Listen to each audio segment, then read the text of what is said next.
Microphone check 1, 2.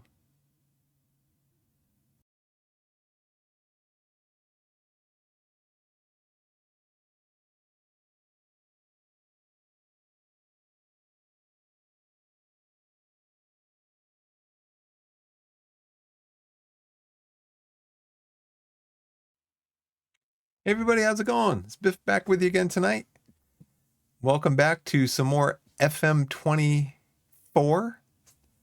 I'm going to work on building out the squads right after the end of the season. The under 18 season ends in a couple of days, I think. And then we have an under 21 squad, but it isn't filled out with players. But between the senior squad and the under 18 squad, we have about 65 players. So hopefully with that, we can build out all three teams and get everybody training, at least the under 18s and the under 21s, get them training at the correct level for their age and their learning level or whatever. So yeah, we're going to do that tonight and maybe get into some preseason and check out my volume levels here. Okay, that sounds good. So anyways, yeah, that's what we're doing tonight. How's everybody doing? Doing okay? Had a nice day today. Not as hot as it was here yesterday, so that's always appreciated. um, I did want to check out some Is There Any Deal, though? I do know that this game called Nantucket, it's a whaling game. It's about whaling and Moby Dick and that type of thing. So that is on sale at what, 70% off, I think it said. U-Boat is still 70% off. Astroneer is 67% off. But again, I really don't know if I'm in the market for a new game right now.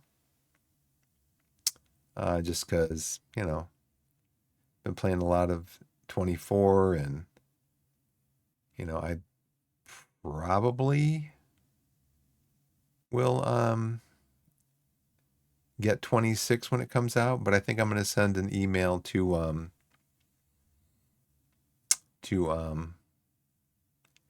Sports Interactive /Sony and ask them if I can get a like an early access copy to the game. If it does get released and do that. So early access and then a key would be nice. So we'll see what happens. And if not, then I'll just buy it. But yeah, it would be nice if they could help me out with that. Did I just start up Steam? I thought I just started Steam up. It says I did. There it is.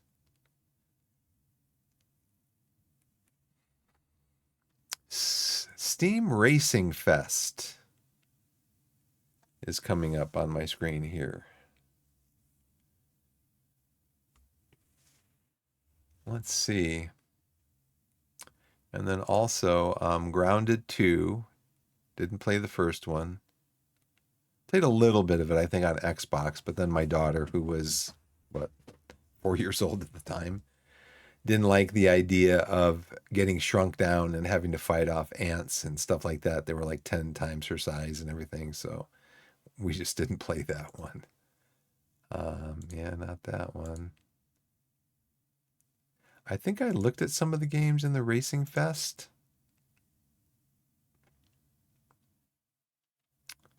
So to me, I don't know, Racing Fest.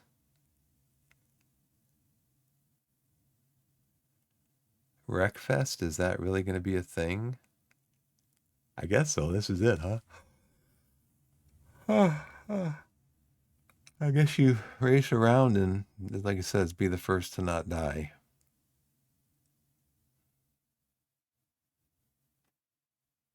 My wife has played this one on Xbox. think it's the same one. She likes it. Automobilista.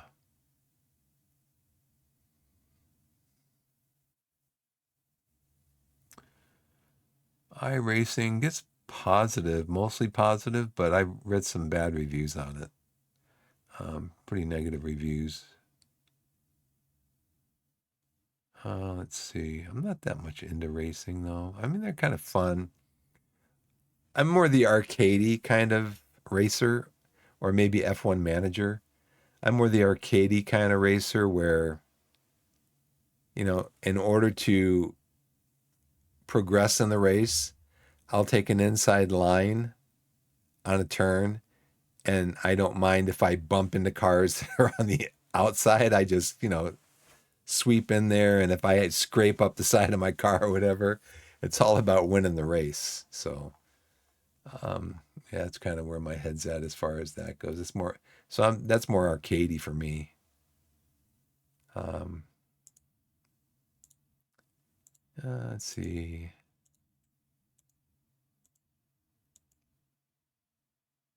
Bloomtown.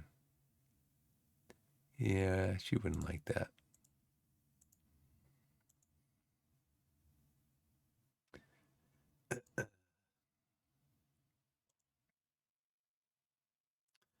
Star Valor.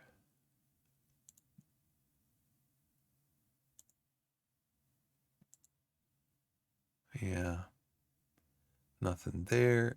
Okay, let's get prepared to become disappointed in our newest Steam Discovery queue.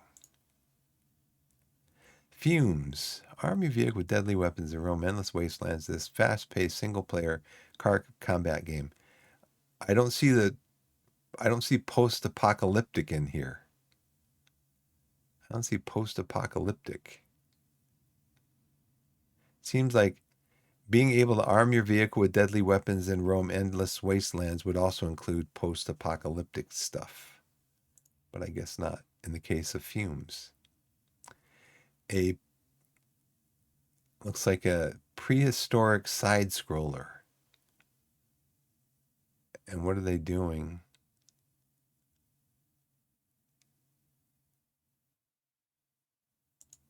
Heartfelt story.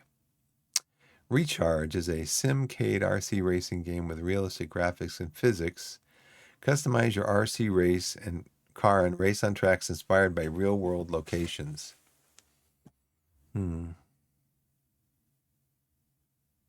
Yeah. I think I bought a game like that like a long time ago in the early days of PC car racing. Probably still have it somewhere. Star Vortex is a fast-paced action RPG inspired by classics of the genre. Design your ship, fight your way through hostile alien sectors, upgrade as you salvage rare weapons, and experiment with different builds until nothing can stand against you. What is this? This is kind of like FTS. What's the name of that game? Faster Than Light, FTL.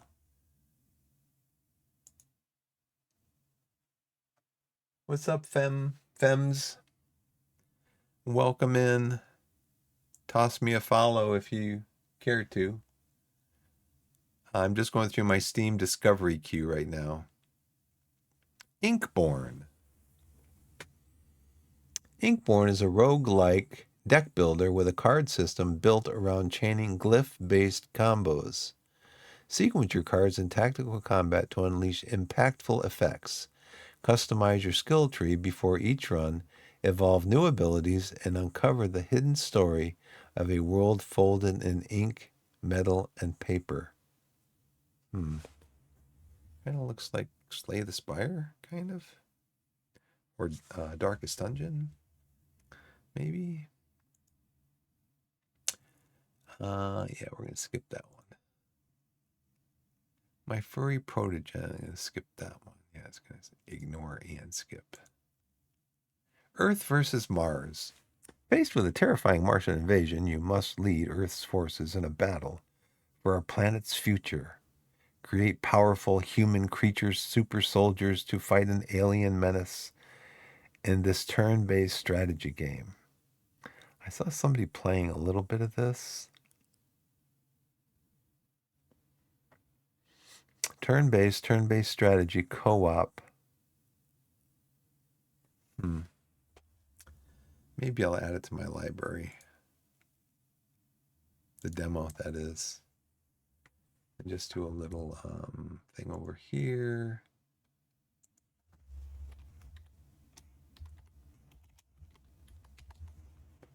Earth versus Mars demo.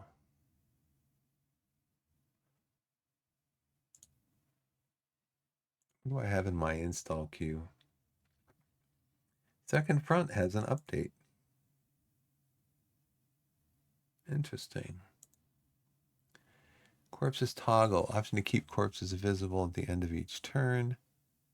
AI wait time setting. Adjust how quickly the AI plays. Lower is faster for powerful PCs. Higher is safer for older systems. Show the last rolled dice. Casualties box, improved AI. I think part of it with this game is that exact thing. You need to see the results and how the results are being resolved. I think that for me, that was kind of, I wanted to see kind of under the engine a little bit more. It's a fun game. It's definitely, you know, pretty close to, that ASL game that we all know and love as far as, and that's something I probably should have told Shroom to check this game out. He probably would have liked it. Let's see, we got an update to Eastside Hockey Manager. About, when did that update come through? About 6 minutes ago. Ostriv, we'll download that one. And what are the patch notes on that? Crash on Town Hall completion.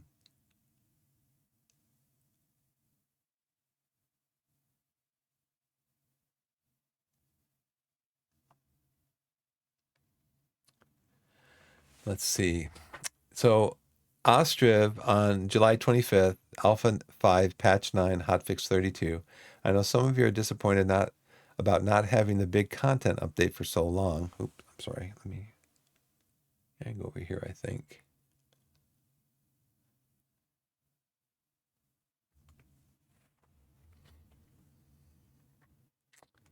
And my recent mistake of setting an estimated time of arrival didn't make it any better. So I guess another portion of excuses is due.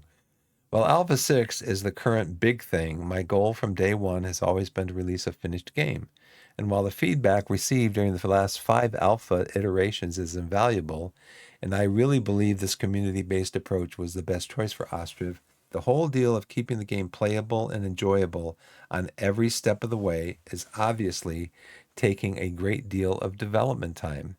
So I've got this idea of making a much wider step this time to get much closer to the final release.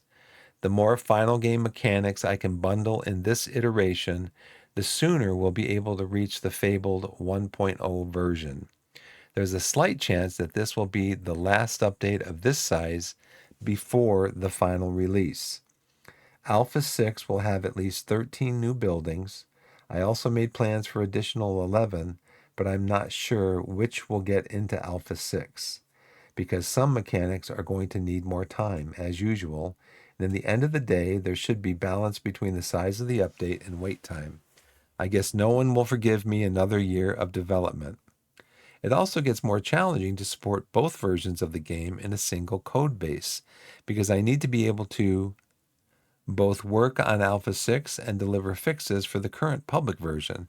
So the code is now all littered with macros like this. Alpha 6.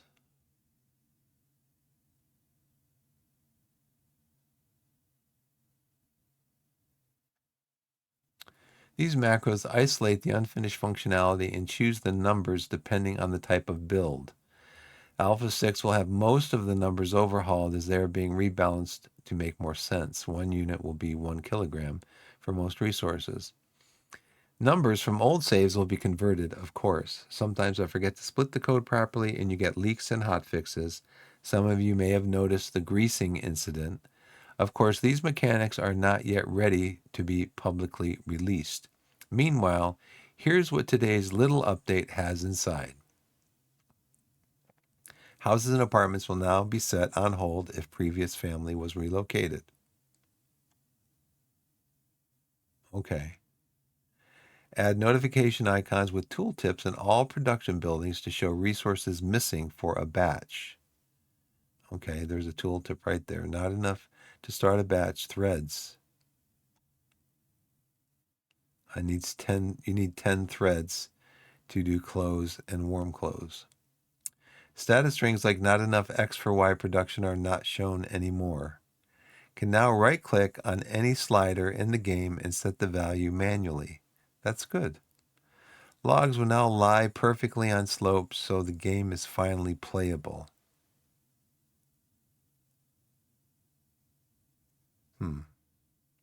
Can now change village house appearance with, by default, F2 key before construction. It was possible to break the lighting on row houses with some manipulations. Crash related to having multiple town hall buildings. One of the row house types had less apartments than expected. Foresters stopped planting trees when storage is full in some cases.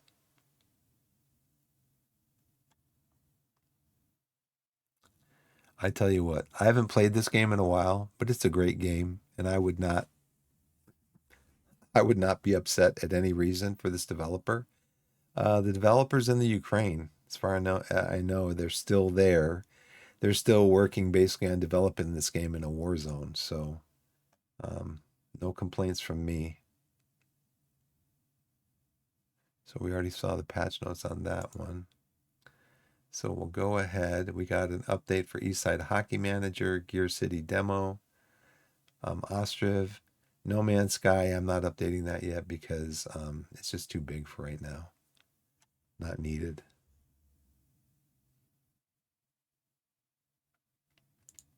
So now I got to go back to my deal, right? Back to my queue.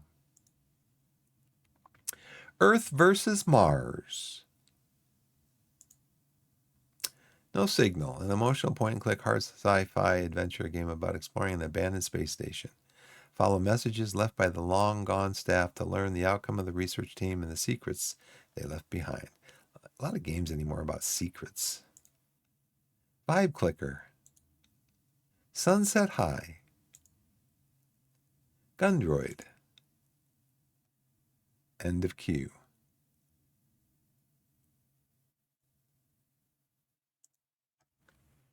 Okay, let's go into the library. We'll get started on business here.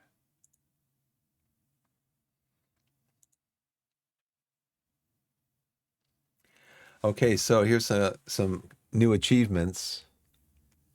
Reigning Chaos. Your team scored the most set piece goals in the league in a season. I think we had 28 set piece goals. 55% of players have this achievement. Number 2, Unstoppable Force. Your team scored the most league goals over an entire season. I think we had 99 goals in the league. 60% of players have this achievement. So basically, we went from having the top goal scorer last year, Aaron Jarvis, who had like 34 league goals, to having a 27 goal scorer. But then last year we didn't score the most goals in the league, but this year we did. So that means we had a lot of other contributions from other players. So get some water here.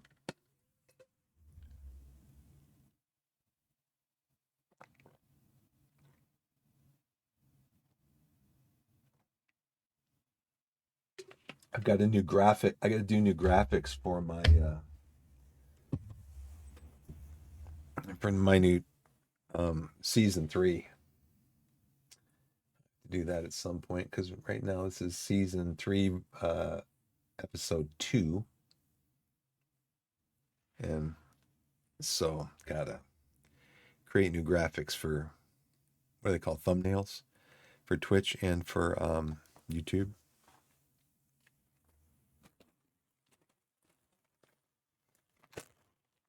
I have a few nuts here.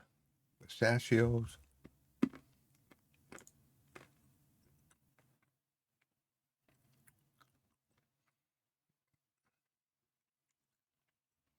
Finance and salary. We got a big input. I'm confused. July, June, May. Why is it going this way? Shouldn't it be going like May, June, July? I don't know. I'm missing something there.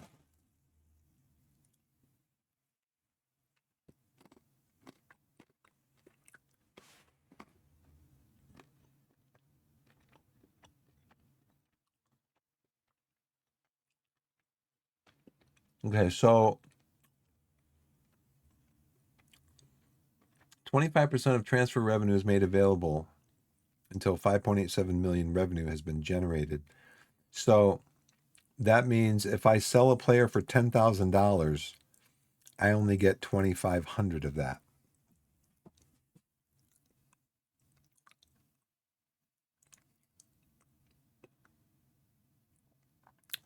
Scouting update. I'm gonna have to keep an eye on this, but I also need to keep an eye on my scouting center.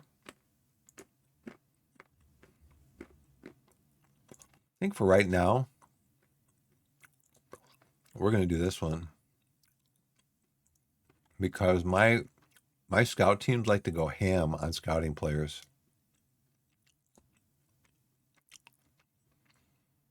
And there is a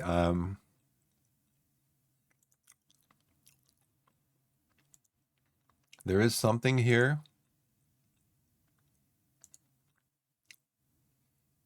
Wait. Where did my guy go? Where did my guy go from last year? Where'd he go?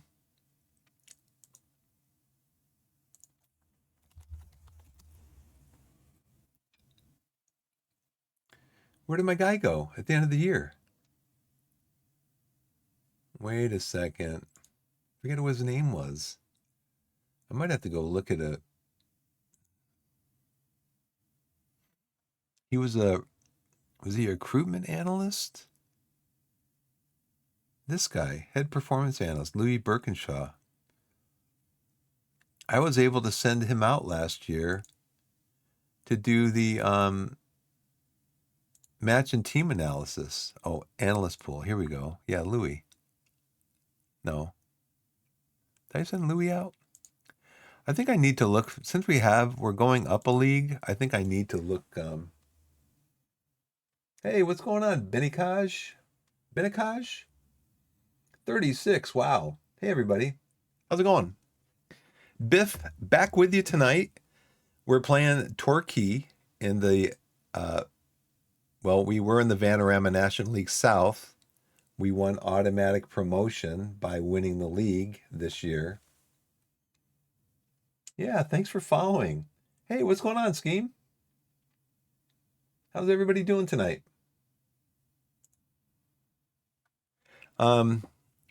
Yeah, so we won the league. We got promoted. We're into May. Our under 8. So this is our second year playing Torquay. Of course, this is 24, so the game started in July 2023.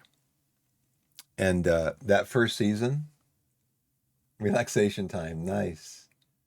I'm doing good, Scheme. Thank you. Thanks for the raid.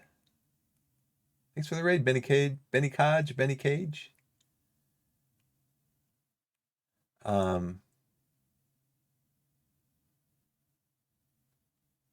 me get this up here. Scroll up a little bit. Thank you so much. 36 viewers. Wow. No problem. No problem. Welcome in, everybody. Welcome into the stream. Hey, Zion. How's it going? Who else is in here? Anybody else I know? Hello to everybody.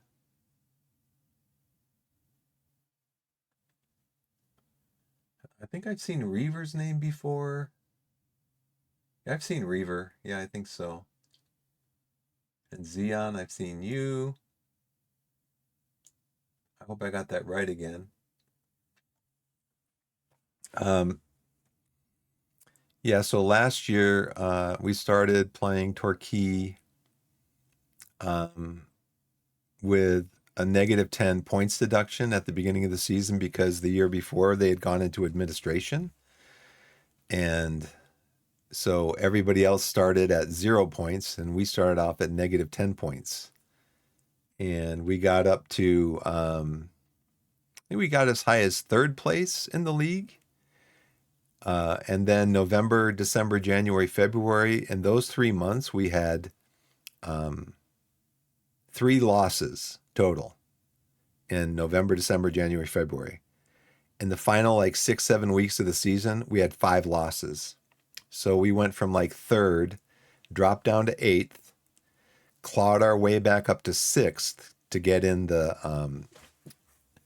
to get into the playoffs, but we lost in the first round of the playoffs.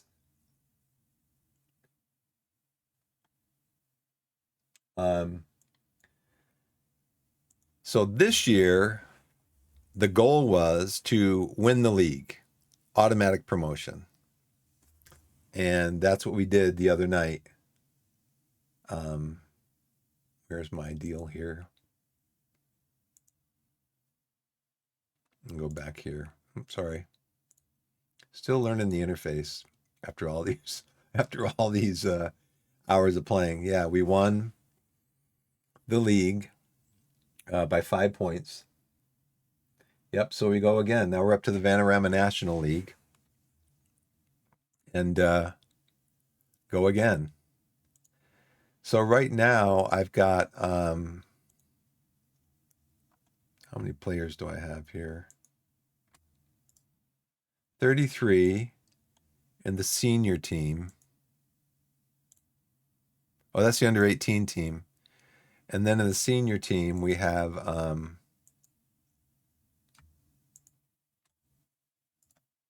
27 right now. So that is what, 50, 60 players. So what happened last year is you'll notice here, if I click off this, we've got a couple of players in the under 21s team because last year our board was so cheap, wouldn't let me do anything. So what I did was I finally got frustrated and I said, I just started going through the list. What can I ask the board to, what can I do, board? I want to do something. So I asked the board, can I create an under 21 team? Even though I didn't have the payroll to do it, I didn't have the players to do it. I just wanted the board to say yes because I kept getting rejected on everything I asked them. And they said, yeah, you can create an under 21 team. I'm like, I have no money to put players into the team. And so basically, over the last, let's see, basically, I've been controlling the under 21s team because as soon as I created the team, the GM wanted to start hiring people for the team. I'm like, I don't have a team. I don't have a team. I just, so in name only, I had an under 21s team. Oh, yeah, I think I do. I think you're right, Scheme. Yeah. Um, let's go back to senior team.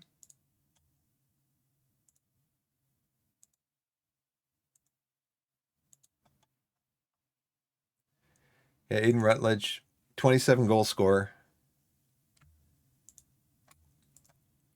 31. Yeah. So I have 64.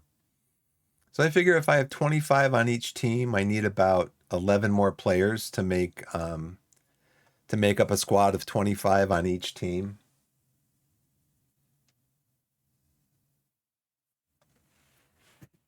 Wow. 4 goals against per game.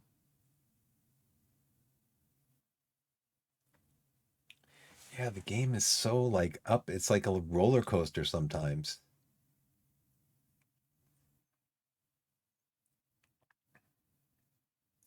Wow. Wow. Yeah. Yeah. You're just going like, you're going so well. You're going so well. And then FM just like pulls the rug out from under you.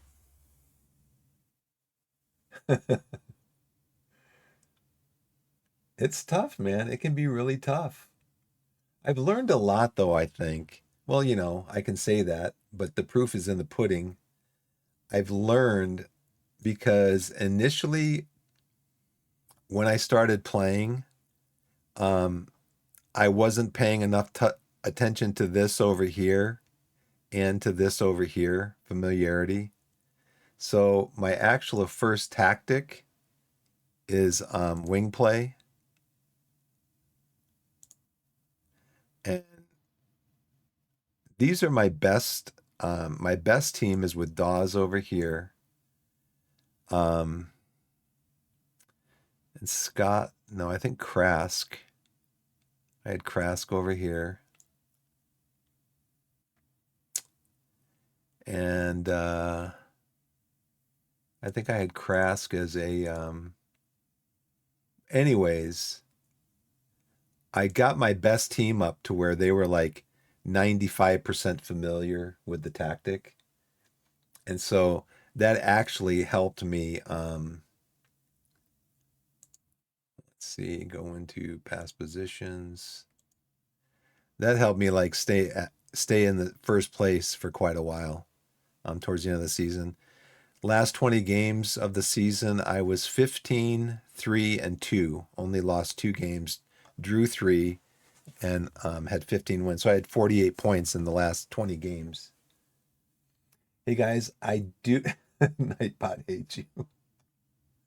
I've got Nightbot turned up all the way because I still, even the other night, I had somebody come into my stream and they posted a link to like some other channel, like at, you know, SE asterisk for the name. And so I still have it cranked up as high as I can. And I still get stuff like that. So I am an affiliate though, guys. So I do have commercials starting up in about a minute and a half. So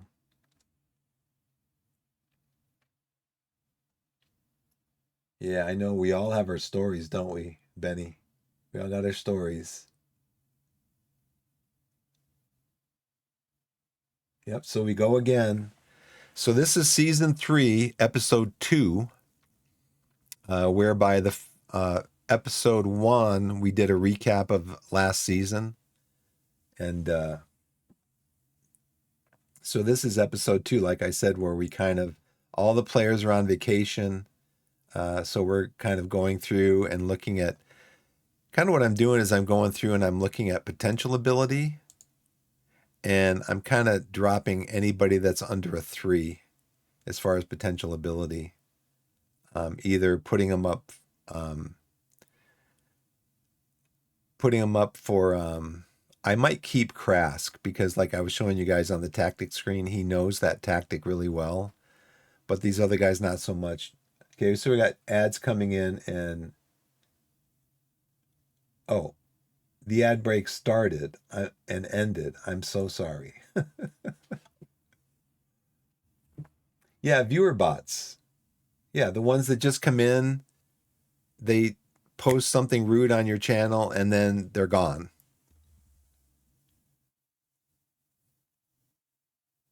Yeah, viewer bots. That's what it was. You're right. Yeah, it's just ridiculous. Anyways, so yeah, so I'm kind of going through and just like getting rid of players that don't have at least a 3-star potential for our team. Except for, like I said, I think I'm going to keep Krask.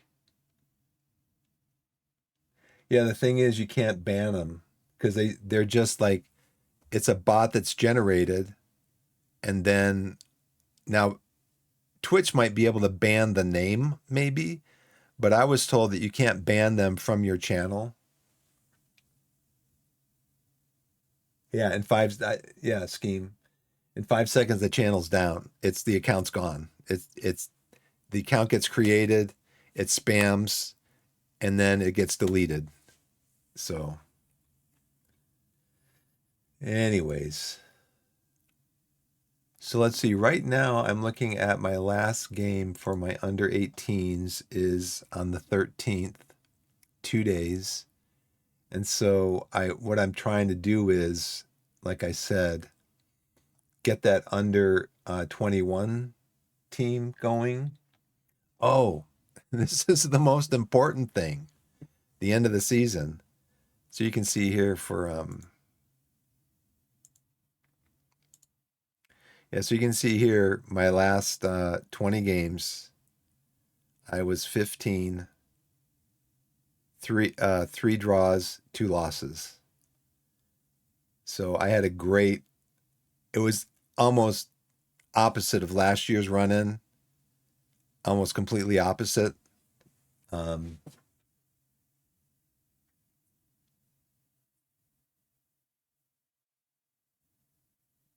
okay, yeah, that's not a bad idea. Find a common word they use like viewers and add that to my block terms.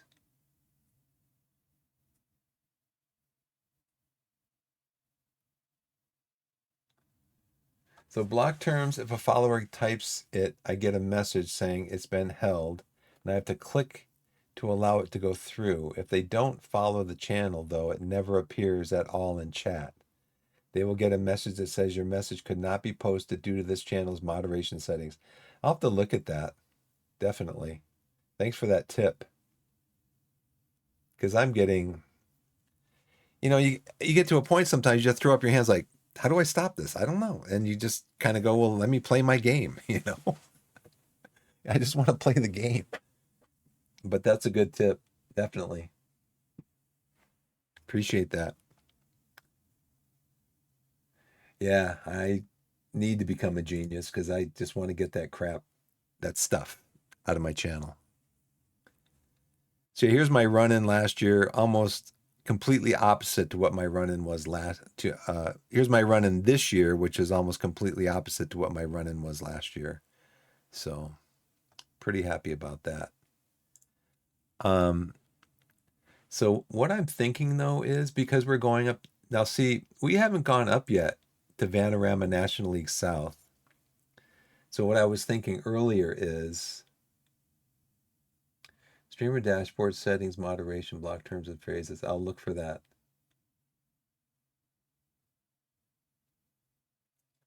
Even your alternate account can't post. Wow. Cool. Um, I'm thinking I need to renew some contracts of players that I want to keep because I want to do that before this changes just to Vanarama National League because if we go up a league, then players are going to want more money and a new contract. So Asa Hall's gone.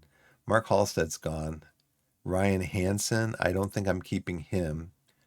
Ross Marshall, I think I'm going to keep him.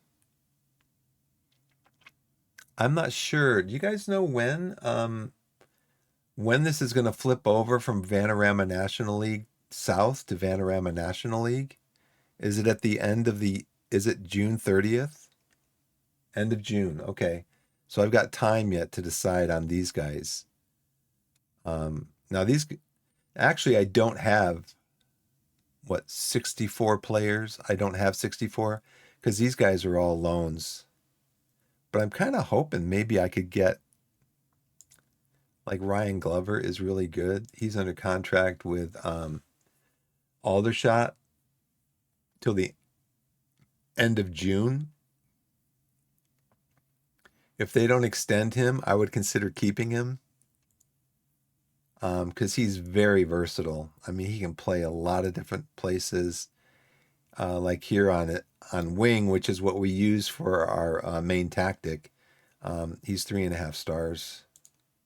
3 stars on the left, 3.5, 3. I play him in midfield too. He's very versatile, so be nice to keep him if I can get him to sign. Okay. Um,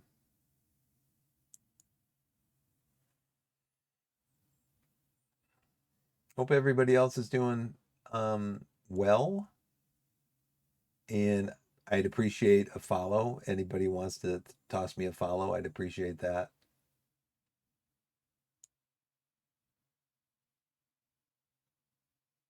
Just checking everybody's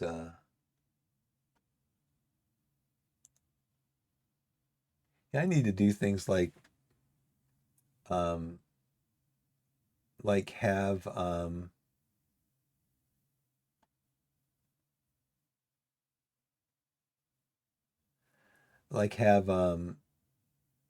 the bot like highlight a follow, highlight the whole message so I can see that when people are following me and stuff.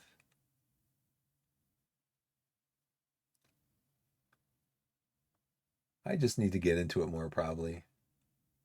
I support Chelsea. And the reason for that is because 2010 World Cup, I'm from the US and I wasn't following soccer.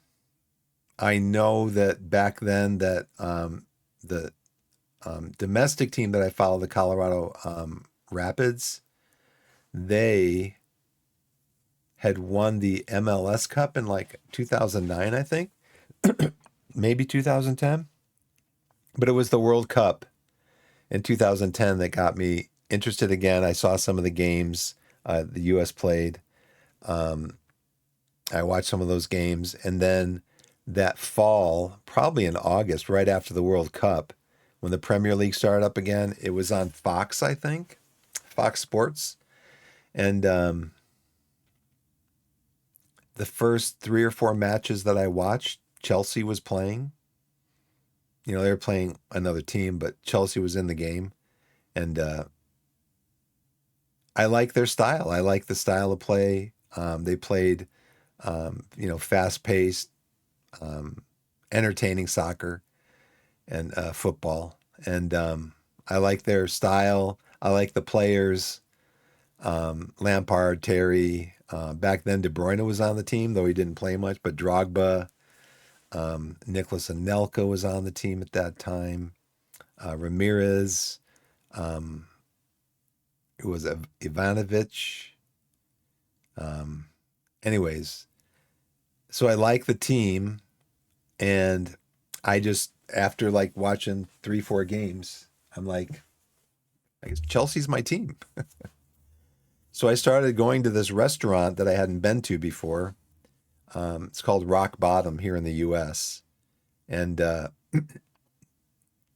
their Sunday night bartender was a huge fan of football as well. He played football in college, and so his team was Liverpool. And then one day he asked me, "Do you know who Chelsea's owner is?" And I said, "No."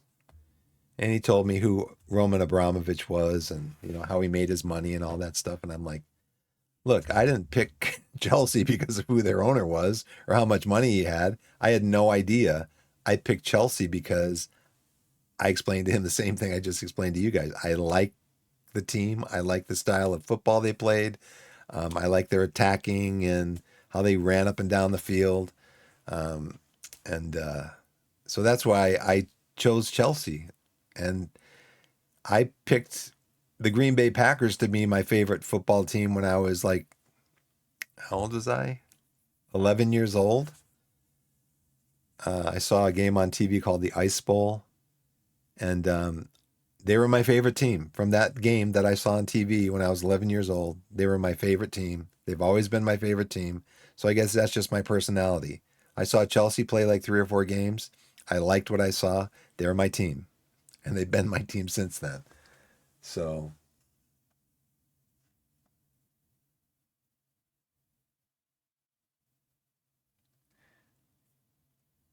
what's last weekend? Sorry about last weekend.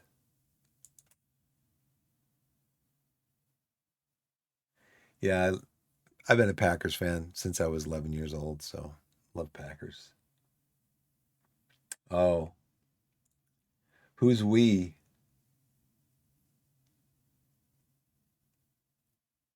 I like the Rapids. I haven't been to a game in a long time. Um, because one game that I went there with my daughter and grandson, I don't know, 10 years ago, it was fireworks night, and it took us 2 hours to get out of the parking lot. It was a huge, massive traffic jam trying to get out of that parking lot. Oh, Philadelphia Union, yeah. So they had huge parking lots on the west side and the east side of the stadium, and there was one entrance and exit out of each parking lot into one road that led down to the main road. I'm like, this is crazy. This is absolutely crazy. So I haven't been back there. I have MLS season pass, so I watch that sometimes. But I haven't watched it recently because pretty much every night I have a 6 year old, so every day I'm watching her. She goes to school. She goes back to school in a couple of weeks, but and at night I'm streaming Football Manager. So let's go through the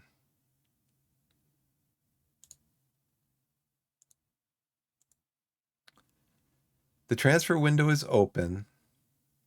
I haven't done anything. Oh, that's what I was going to show you guys. So my board last year, the last 2 years, 23, 24, 24, 25, my board was the worst because they were coming out of administration. And I don't know how this all works, but it may be that in English football, if you come out of administration, I think I think that's what they said. That's something I did read about it. If you're in administration, when you come out of administration, you are actually under you're doing business under the guidance of like financial people that come into the team and pretty much take over the finances. And their number one priority is making sure that uh, creditors get paid first. Yeah, like receivership. Yeah. So that's why when I went to the board, can I do this? Can I do this? Can I do this? They're like, nope. Their hands were tied just as much. My hands were tied because their hands were tied because the receivership team that came in tied their hands. And so just about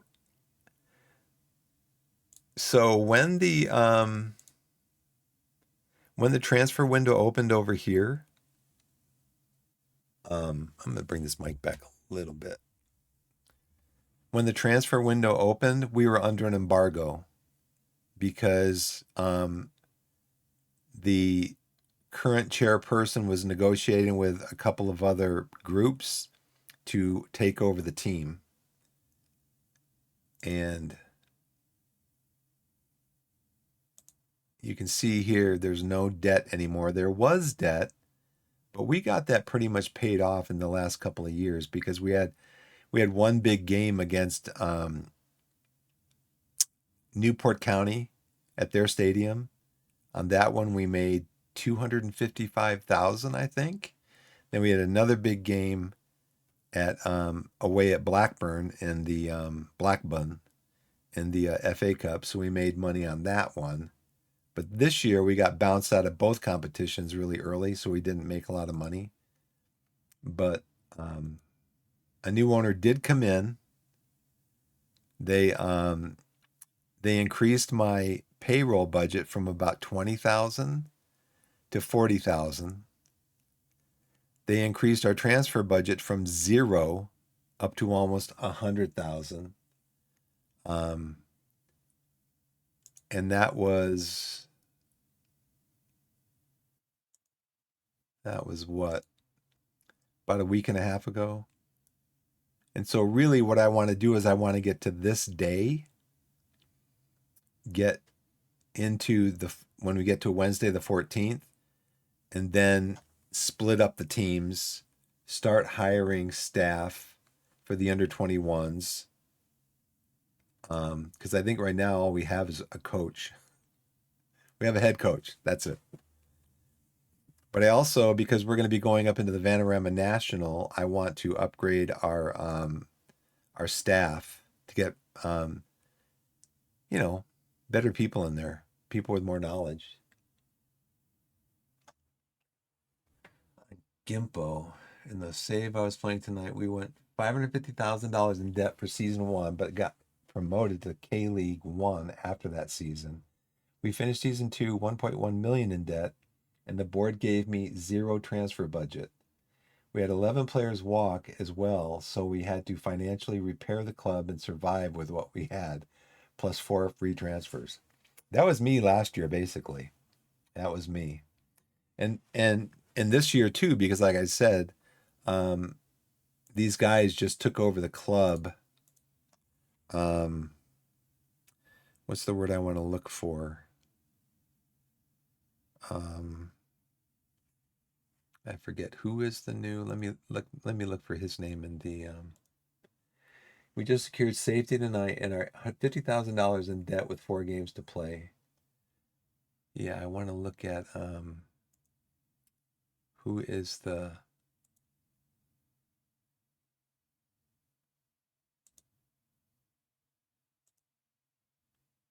Chris Jones. He's the main guy.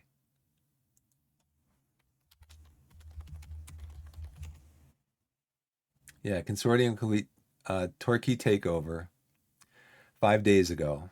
So up until then, it was a transfer embargo. I couldn't do anything. Um,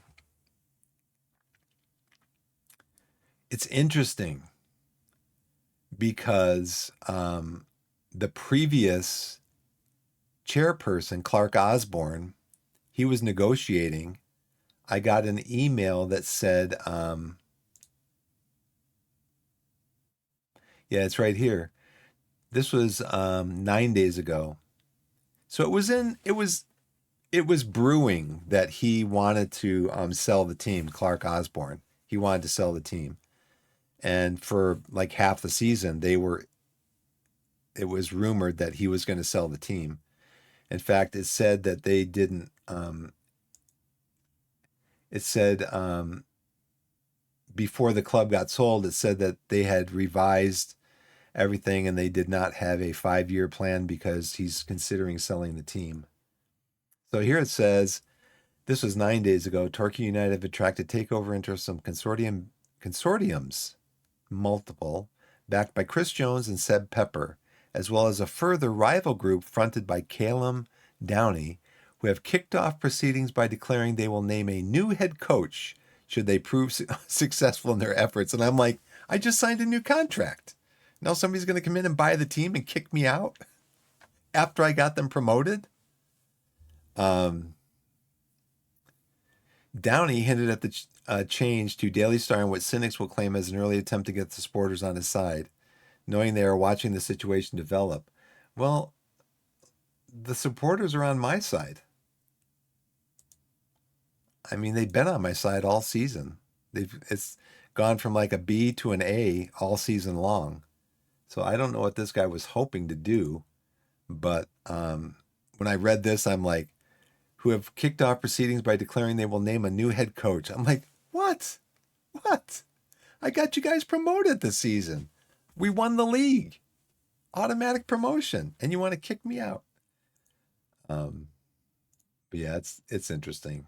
So right now we have, yeah, a lot of money, a lot of payroll money. I can move some of this money over into payroll. We've got a scouting budget that I don't want. Last year, my scouts went ham, totally ham, and I wound up with like a negative $85,000 scouting budget. They just they just went everywhere and did everything and stayed in nice hotels and drank champagne all season long.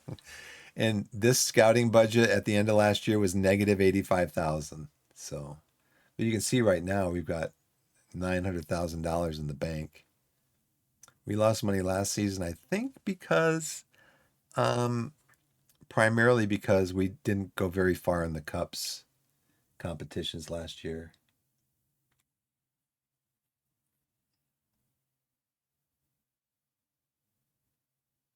Hmm. So I think I'm just gonna we're gonna advance to the 13th, to that last game. We have no training schedule because everybody's on vacation. I've thought about switching over to the Gegenpress though, because my guys are pretty well used to the intensity of the wing play, and so I thought, oh, we can bump this up a little bit and get into like a Gegenpress, a 4-2-3-1. But we'll see. I mean, this one worked out really well last year. So, hey, have a great night, Benikaj. I'm not sure, Benny. I'll just say Benny or Ben. Thanks for coming in, man. Thanks for the raid. I really appreciate it so much. Benny for short is good. Okay. And yeah, again, I'll just say it. I appreciate a follow. It really helps. And hope everybody's having a good night. And Benny, you have a good night. And we'll see you next time. Thanks. Yeah, I have to go in and toss you a follow tonight. Let me see if I can do that now.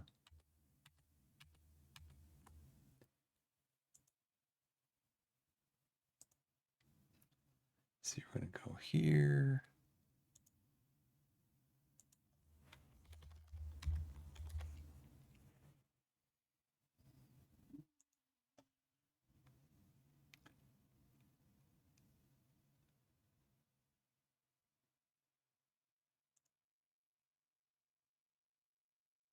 Gotcha.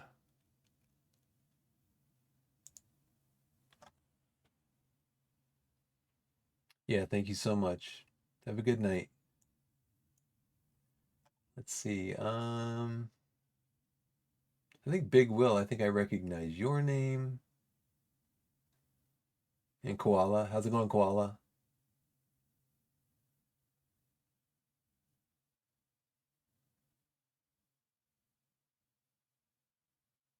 Thanks everybody for being here. Um,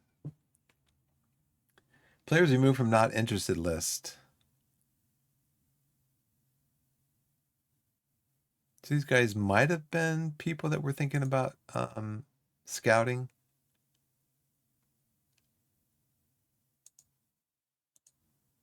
Yovelin offer for Sweeney.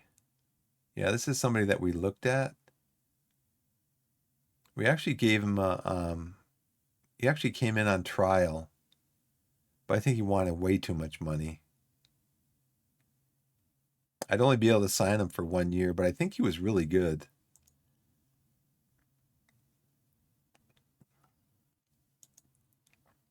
Let's see if he wants to come in to another trial. I wish, oh yeah, it does show current ability, reasonable knowledge. We do need another central defender, but I wish these numbers would stay here. I mean, you have somebody come in on a trial, right? You have somebody come in on a trial, and maybe this is just because I cut back on my scouting because last year, like I said, I had to try to find some way to get them to quit scouting. But maybe I should go after like Mandy. I mean, Mandy's 3 stars and he's going to be potential 5 stars. Yeah. Gimbel named as head coach of the season winner. Torquay United's Biff Gimbel has won the Vanarama National League South Head Coach of the Season award. There was nothing to choose between the top three, and the award could easily have gone to either Hampton or Richmond's Adrian Whitbread or John Askey from Weldstone, who came second and third, respectively. Yeah, look at my percentage, though. My win percentage, 60 versus. Now, I don't know why they would. He only won 44% of his games. He won 56, but he came in third. But we won. We won. So our new owner, Chairperson Chris Jones, has praised Biff Gimble for winning the Vanarama National League South Head Coach of the Season. In a brief interview with official club media, Jones revealed that he was proud of Gimble's work of late and that it augured particularly well for long-term future success. It was a superb season for the Gulls, who, aside from a short spell early in the season, around September when they dropped to 7th, consistently performed above expectations and were able to become most unlikely title winners.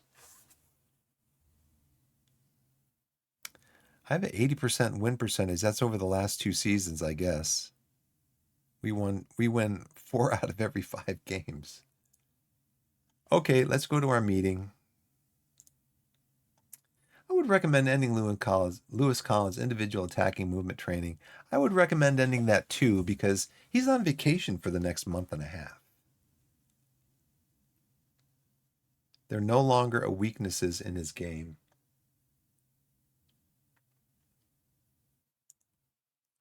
I would recommend increasing jazz to... What?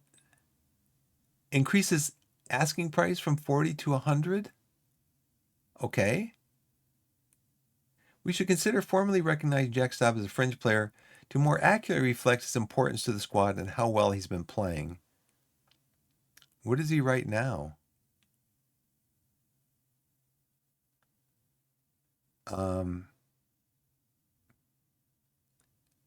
Well, let me move on, and I'll take a look at it after the meeting. Brooks is ready to become a part of the under-21 squad, but as he would only be a fringe player for the time being, I would recommend making him available for under-18s duty too. It's time to make George Savage an under-21s regular. He's ready. We're working on it. Dylan De Silva has unfortunately suffered a setback. Oh no. In his development due to injury, and hopefully he isn't unduly affected by it. This guy was my starting left attacking midfielder, my starting left winger at the beginning of the season, all last year and this year. And then he broke his leg. He's been out all year with a broken leg. He was like at a 3-star ability and potential like 3.5, 4 stars before he broke his leg. And now he's just dropped off way big time in form. So sad. I think Aaron Scott could do a little more playing time and matched experience if he's going to realize his potential here. I think so too. And that's why he's probably going to stay up with us. He's a 3.5 star right now for the senior team. We need to pay close attention to Oliver Noon. He's been training well and showing signs that he's making fine progress towards realizing his potential.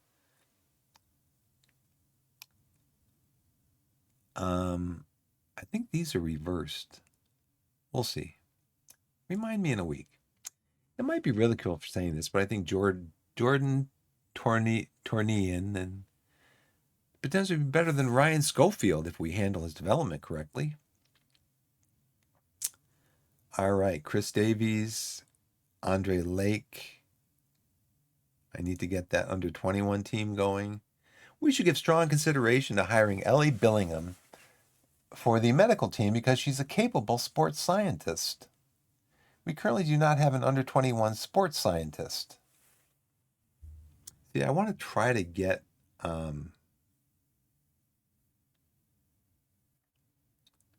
he wants to be a medical team, but he wants to be a fitness coach. Okay, remind me in a week. Okay. So I got to look at this. I got to look at the coaching staff for all 3 teams, plus moving players around to all 3 teams. The game is tomorrow. Torquay United's 2025 scholars announced. Elite talents. They're all under contract, 2 years and 3 years. Top talents under contract for 2 years. And then these guys, I signed them because they could be placeholders at some time in the under 21s. And you never know. You never know. So I signed them to like youth contracts. Torquay trials finish. Owen Andrew, Jared Craig, John Woods have left the club following the completion of their trial periods. I thought I signed them. Maybe I didn't sign everybody. Pretty low potential. Got determination though. Could probably get him for $60 a week.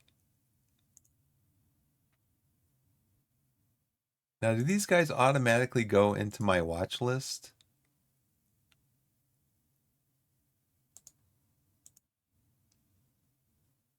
He's Welsh. I'm of Welsh heritage, so he could sway me.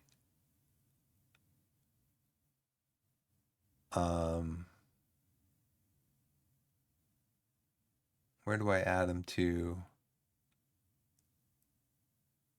Short list. He's a goalkeeper. We'll put him in there.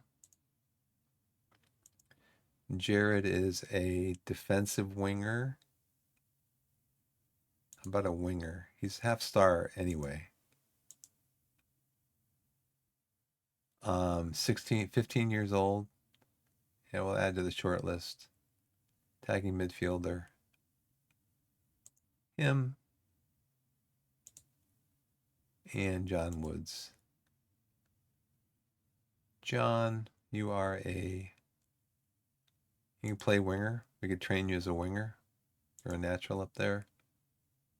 Short list.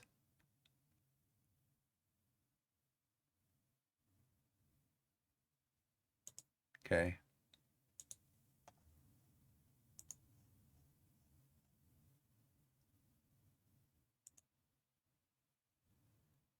Gilroy set to move on loan from Moneyfields. On loan to Moneyfields?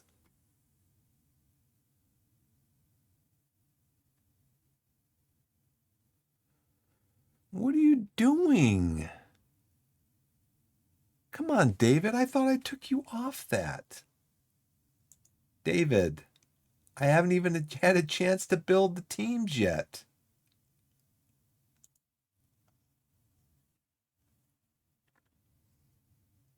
Yeah, finding development loans for young players. I took you off that, dude. I know I did. Oh, you know what? Guess what I didn't do? This little yellow button down in the corner here. I didn't confirm it. I wonder if I could cancel the loan. He's my best under 18 goalkeeper. I'm going to have to find another goalkeeper. Well, he's not now. Jordan is. We just got him in, but dude, I talked to you about this.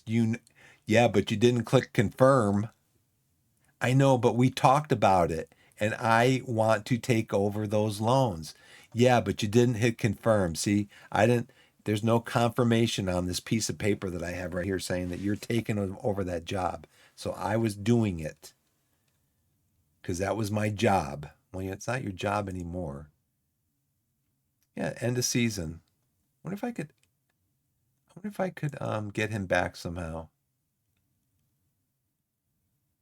Oh, it's done. Gosh. He did this to me earlier. I mean, I know I'm gonna have to yeah, I know, right? I know I'm gonna have to let some of these guys out on loan, but I don't want to let them all out on loan. Then I won't have a team. I've got to field the team for the competition. You know? Yeah, let's make sure that he understands completely that that is my responsibility. My responsibility. Now, will I do it 100% well and accurate? No. I gotta get players in that under 18, under 21 team. So my, so actually my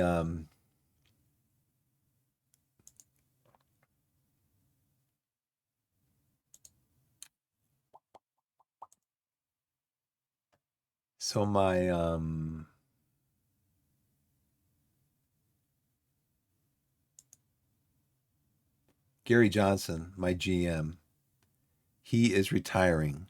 I'm not sure when, but this is his last year with the club. So I forget if he's going to be out until like June 30th or whatever, but yeah, this is his last season with the club.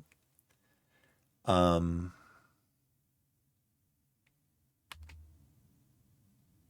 hit the button. Game time.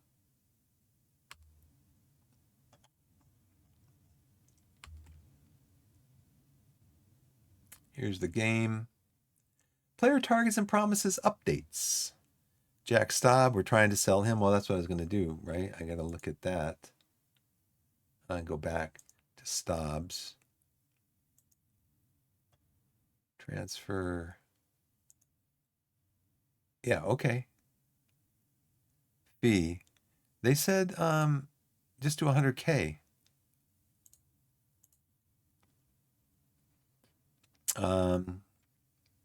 We will use him as a striker with a pressing forward role. So one of the reasons I did so the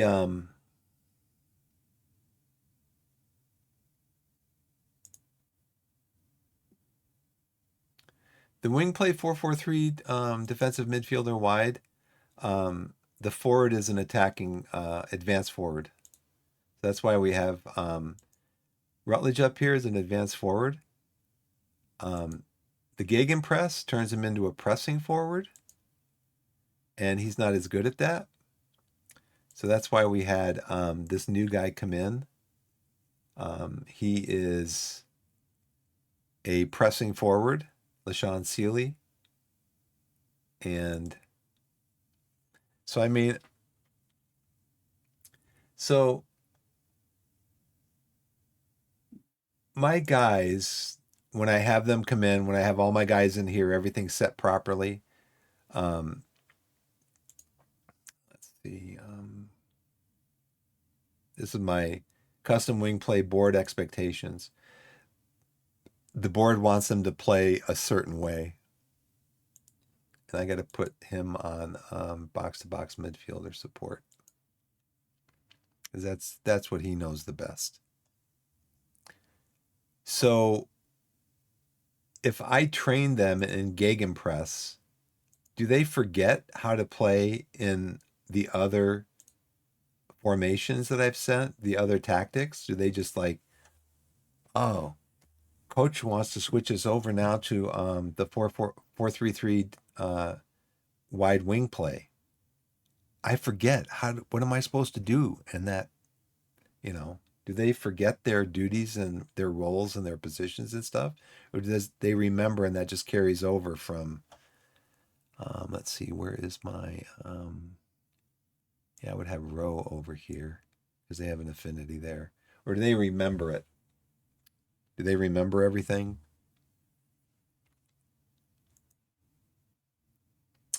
Torquay under 18s enjoy big win over Forest Green under 18s. So that's the last game of the season. I don't think there's a playoffs. I watched Torquay United under 18 storm to victory against Forest Green Rovers under 18s at Stanley Park Sports Ground this afternoon. Kane Bowen was the team's top performer, although he didn't trouble the scorers today. The Torquay left winger played well and can be happy with his contribution. Bowen's performance reinforces my opinion that we should be giving serious consideration towards promoting him to the under 21 squad. It's exactly what I'm going to do, Alex.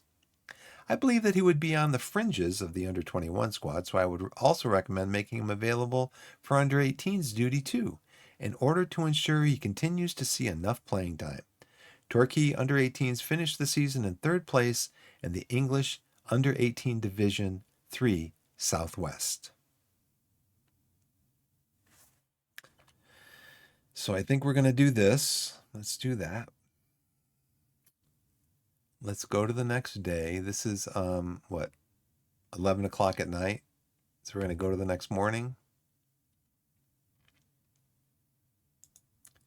Wednesday, Collins fails to adapt to knocking ball past opponent. Yeah, I think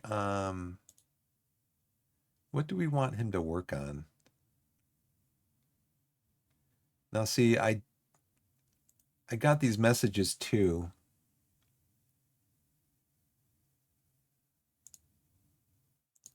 I got these messages too that if I were to train him to also be a center forward, that he would forget. He would gradually forget his positioning up here. I don't know how that works. I mean, basically, you're still trying to get the ball in the back of the net, right?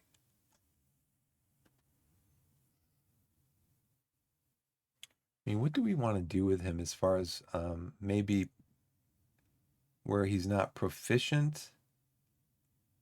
Crossing, dribbling, first touch, passing, technique, off the ball.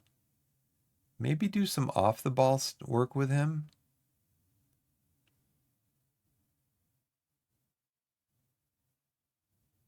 Or crossing, since we are playing this is a wing play. Yeah, let's go to training and go see if we can get him to work on his crossing.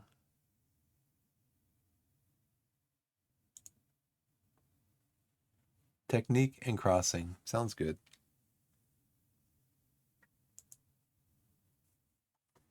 Yeah, I know that's what I was thinking, but that message came up. That message came up, and I got a message from Aaron Downs. I think he's the assistant coach. He said, if we train him here, he's eventually going to forget, his other position.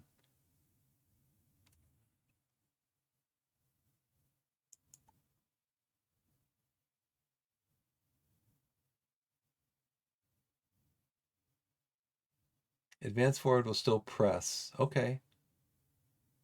So he doesn't necessarily have to have the pressing forward role. He can have an advanced forward role in the wing play system and he still will press. If you train one but play the other, it should have both familiarities increase. He shouldn't forget a natural position. That's what I thought. I'm like, I forget. It's like when I played hockey when I was a kid. I played left wing. I'm right-handed. It's kind of weird. I'm right-handed, but I shot left. But if I had to play on the right wing or if I had to play center, I wouldn't forget how to play left wing.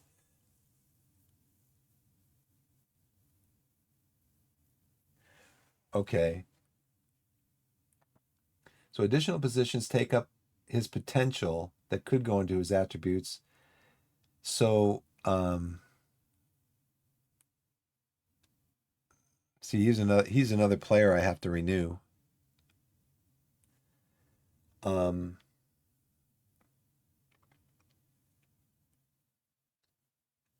So if I want him to develop his crossing skill, his technique and his crossing, then I don't want to train him at a different position.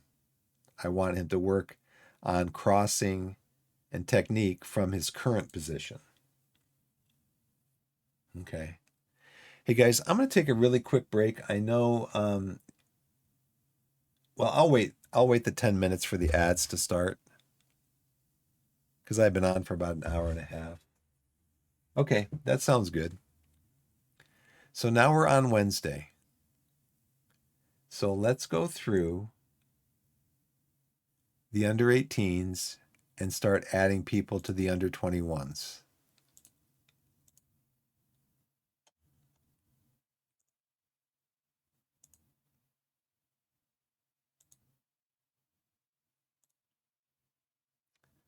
They've got a lot of.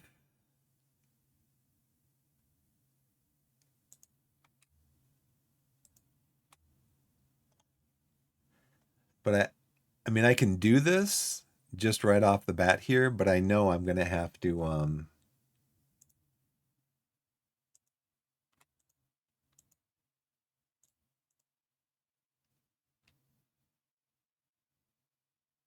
Right. Yeah, I've actually played him up there a couple of times because I'm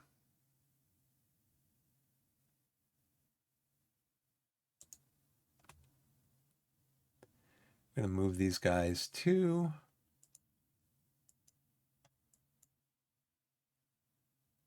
Move to the under 21 squad. So now I'm going to need to move some players down from the senior squad to the under 21s. Because how many did I have over here? I had 27.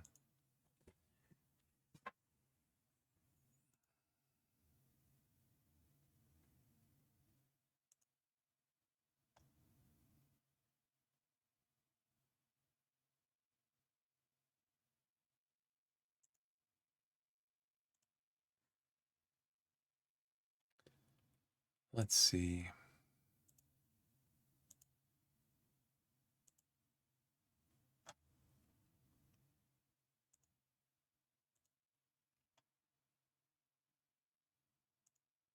Can I do squad planner just for my under 21s team? I don't think I can I? No. No, but I have a daughter who lives in California. Her family lives in California. I don't think they're real close to the coast, but I notified them that because I don't know if they saw the warnings or whatever, but I notified them as soon as I heard about it. I told them about it.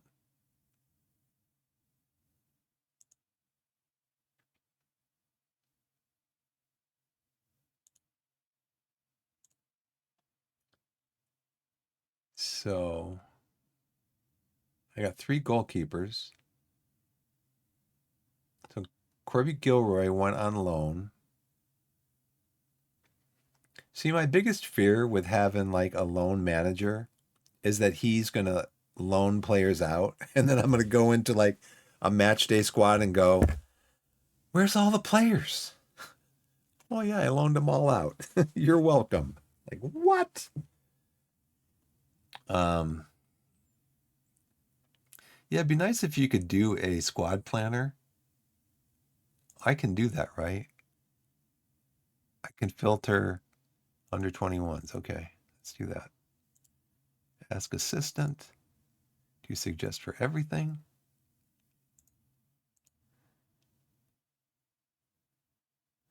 Now see why.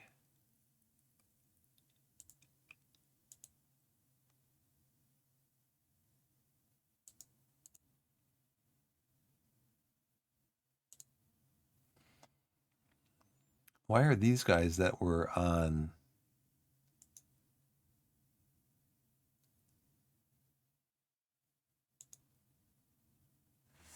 Okay, who are these guys? Who are these guys?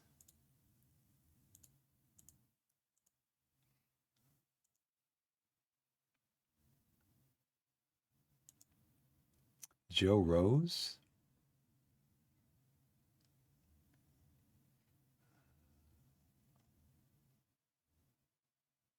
I don't have any Joe Rose in here.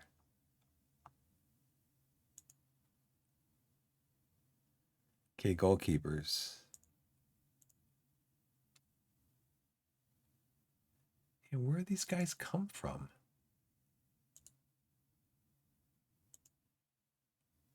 Who are these guys? You're with Farnborough. You were on my um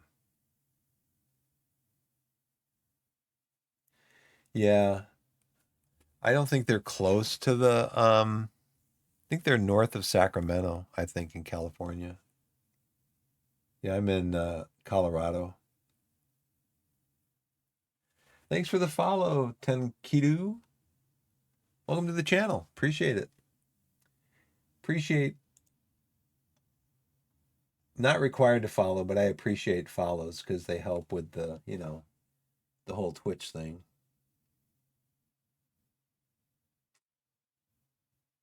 Let's see.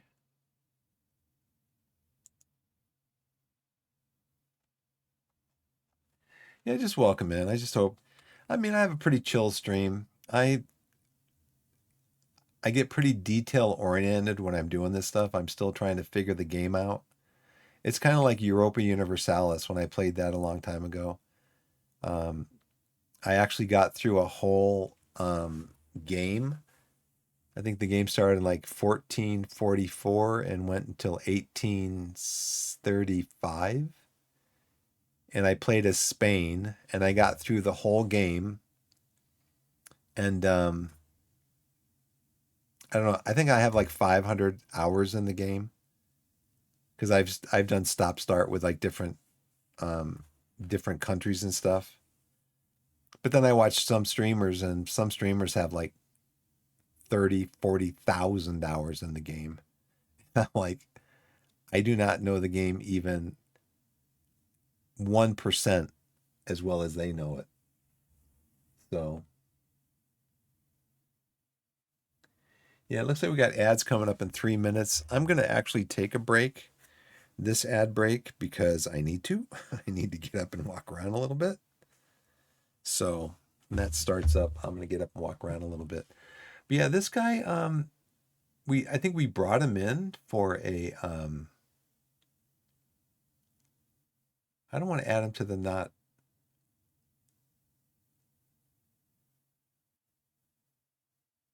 Yeah, remove from shortlist. Yeah. I mean, I don't want to put him on the not interested list because I might be interested in him at some point. Joe Rose. Um, remove him from shortlist. He's still a free agent. Got a pretty good goalkeeper though. Right now, Schofield. 4 stars, moving up to 4.5 stars. He's only 25 years old. And then goalkeepers, their prime years are from the age of 31 to 35 is what the hints. So what I did was I found online, somebody made up a list of all the hints. You can actually use the FM archive tool or whatever to get that information out of the FHM file and get it into like a word processor file. But that's one of the things so all the hints that you see at the beginning of the game while the game is loading, um, it's got all of those hints in that file. And somebody took them and they organized them all into decent order. But one of them is it goes through the different positions and like goalkeepers are, I think, 31 to 35. Um, defenders are like 26 to 31, something like that. And then forwards are same thing.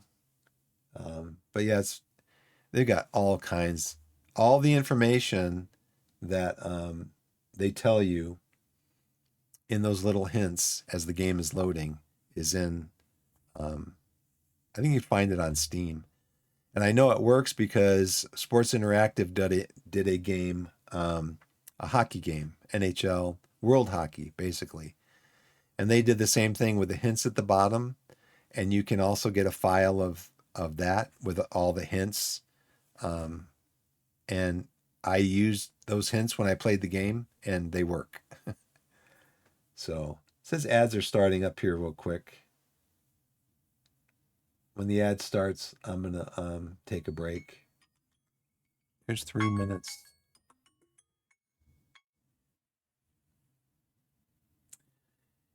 It's interesting because with these ads, Twitch ads, it gives you a countdown, ads starting soon.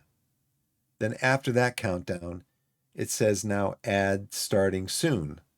But there's no timer. But it's about a minute after that first timer where it actually shows you a countdown. When it shows you the countdown, it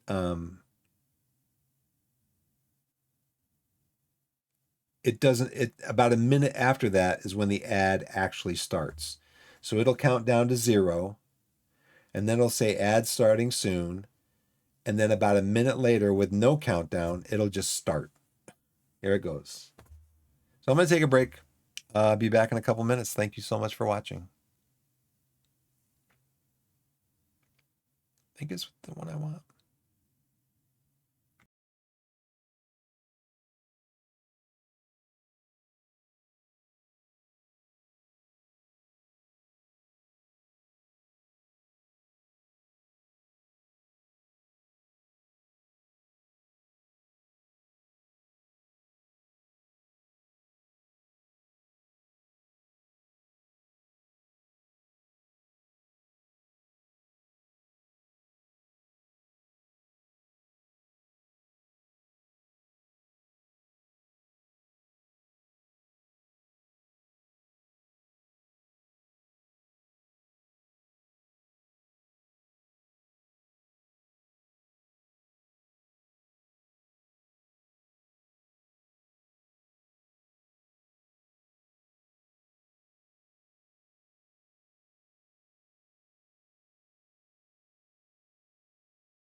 Okay, I'm back. Thanks for the break. Appreciate it. Let's go back in, see what's going on. Let's see, how's the stream running? No drop frames. Looks OBS says everything looks pretty good, so that's encouraging. Fire alarm went off. Yikes. So you're if you're in the Midwest, then you're at about what 11:30 right now. Hopefully you don't have family members waking up and unhappy family members like, why did the fire alarm go off? You gotta love those things, those things that have the 10-year batteries in them, and then you buy it and like 3 years later at 2 o'clock in the morning, and they always, always, always go off at 2 o'clock in the morning. Yeah, wife's not happy. They always go off at 2 o'clock in the morning. You ever notice that? Those things, 10-year batteries that wear out after like 3, 4, 5 years, and they always give you that beep every, what, 10 seconds, 15 seconds to let you know that the battery's done. They always do that at like 2 o'clock in the morning, never at 2 o'clock in the afternoon.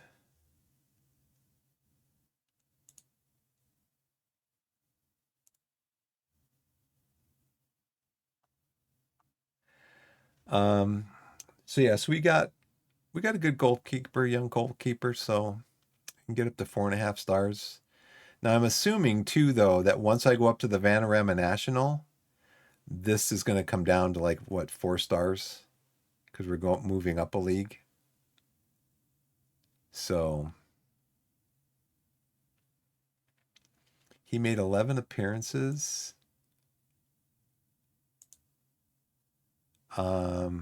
Only one shutout. 15 goals allowed. But we won.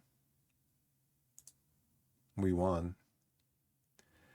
So let's see. We're working on the teams, right? We're working on the teams in Squad Planner. So Joe Rose, we're going to take him off of remove from short list because he signed for, oh, he's still a free agent.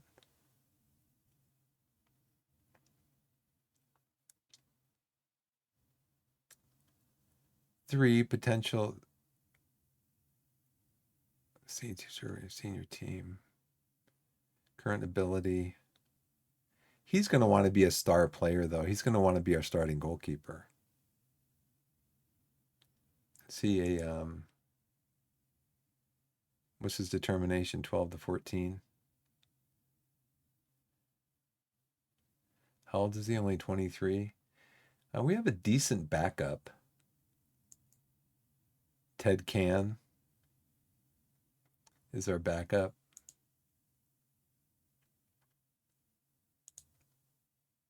Three stars, 3.5 star potential.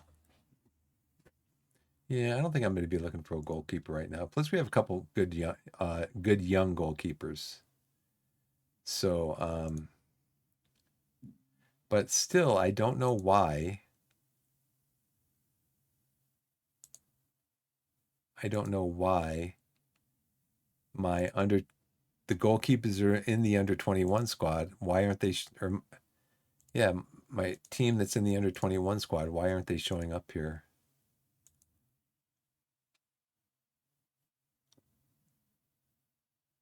I think these are guys that I just had in on. I think I just had them in on trials within the last month.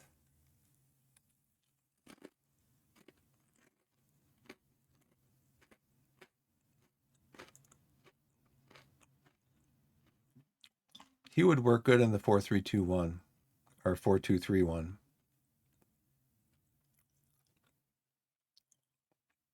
3.5 star to 4.5 star.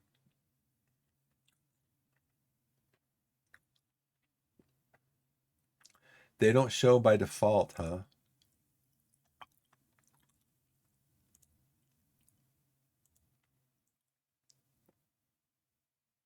Oh, for the under 21s.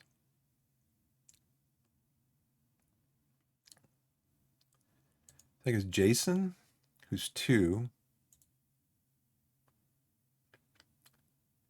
And Jordan, he's 2. They both have 5-star potential. Ben Lynch got signed, I think.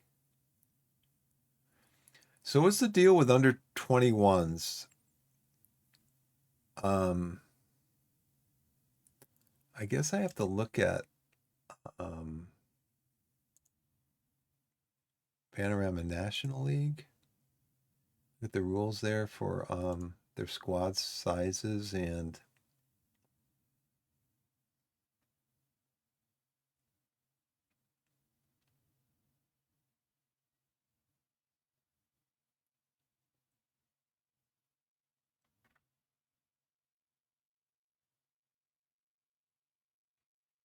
mm-hmm.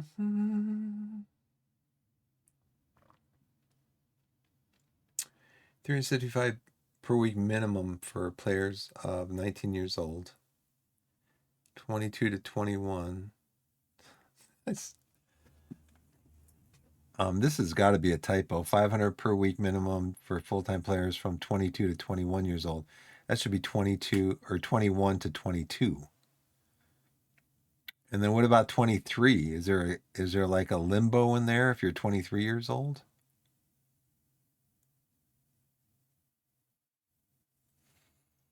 Um,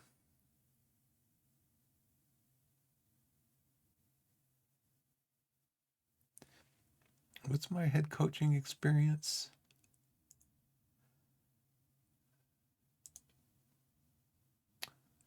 I am a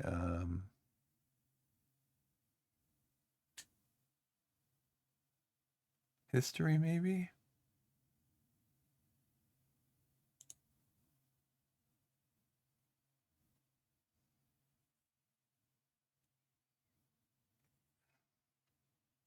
Anyways, I'm gonna get caught up in that. I just want to find out.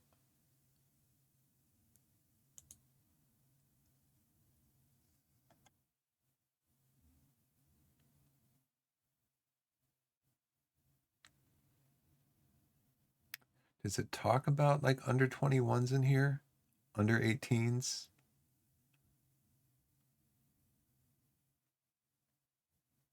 Now, I know in the Vanarama National League, or in the Vanarama National League North and South, I guess there was no player limit to how many players you could have in your senior squad.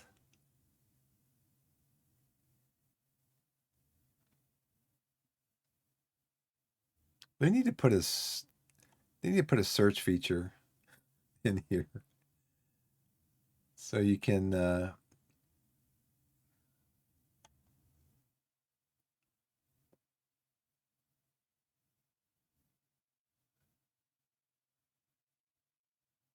loan rules, work permit rules, match rules, substitution rules, trialist rules, eligibility.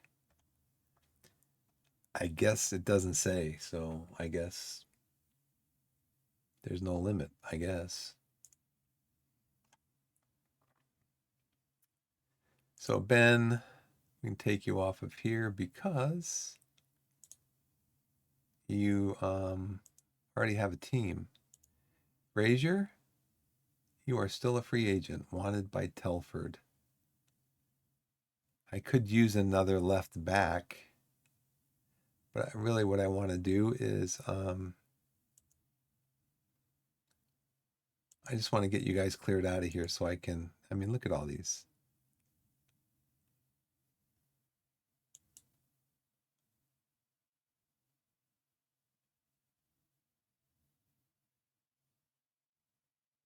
Why do I, did I offer him a trial already?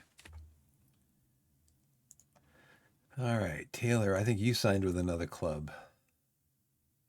Remove from shortlist. Or maybe I just take him out of there. I'll just take him out. Here, here, here.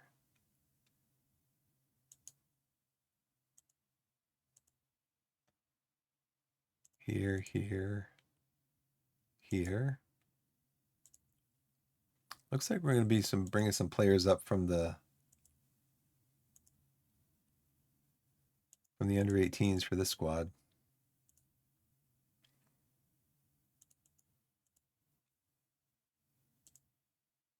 I think what I'll do that think I'll do that right now. Is go into the squad and just pull all the under 18s up.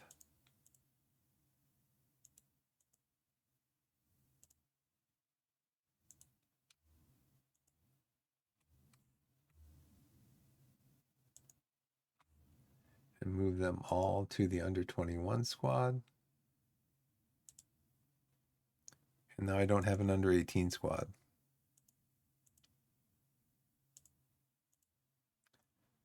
Back over here to squad planner.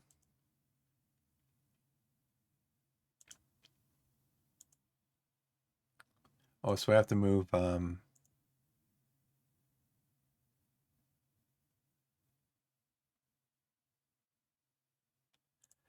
Corby and Solomon. You come over here, you're out of contract at the end of the... So he would probably go down to the youth team.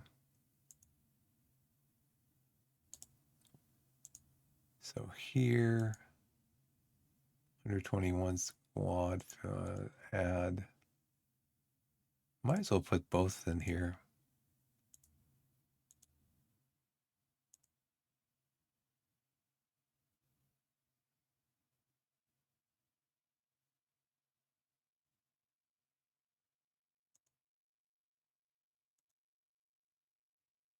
Mm-hmm.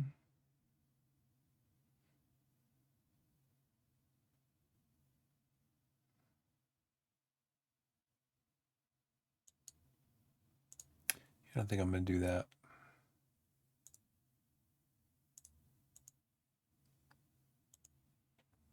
Killian Campos.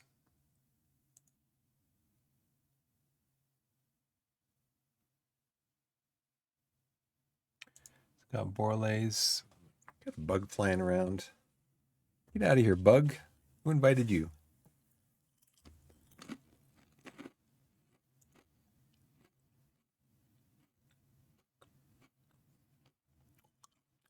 Ryan Mills.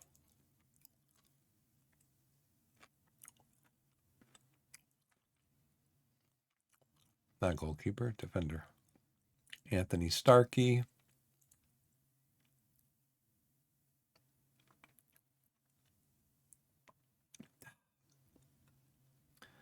Neil Collum.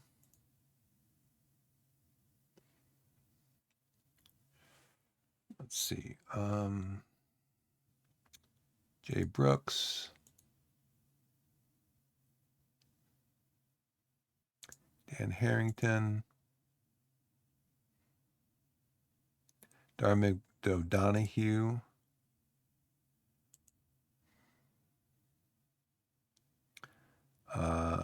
Probably Jules will be up with the senior team. I'll put him down here to begin with. Jules.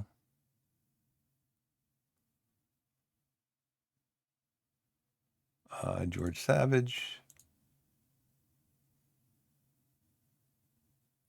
And Stanley. Okay. Got a lot of them. Actually, I have to move some of these guys over to their position.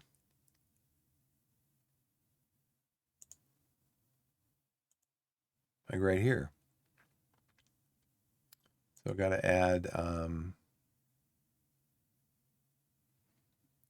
defender left center. Got to pay attention to that. Left center.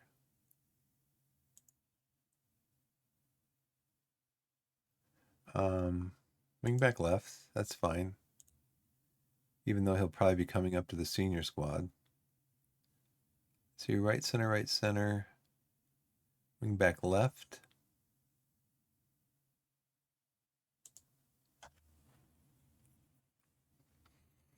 Okay. And then these guys I would take off of here. So Ryan Mills. Jay Brooks, left and center. Darmid.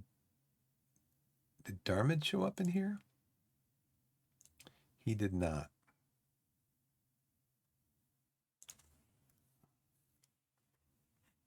Get out of here, bug. Come on. Leave me alone.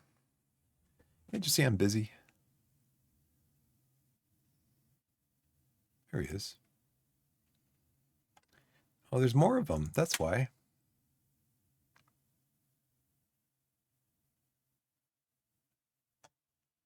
Okay. Now. Ryan Mills, Jay Brooks, Jules Zola. We just moved him over there. Jules Zola. George Savage is on the right. And you are wingback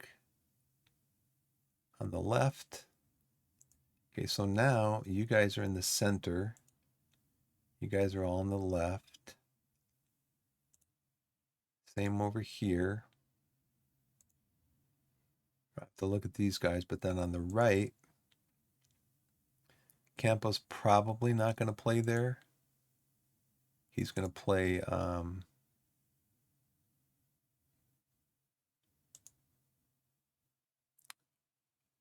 going to play there, senior squad, under 21 squad. He's going to play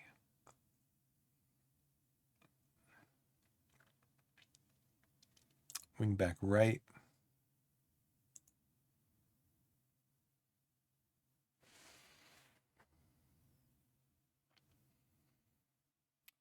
Probably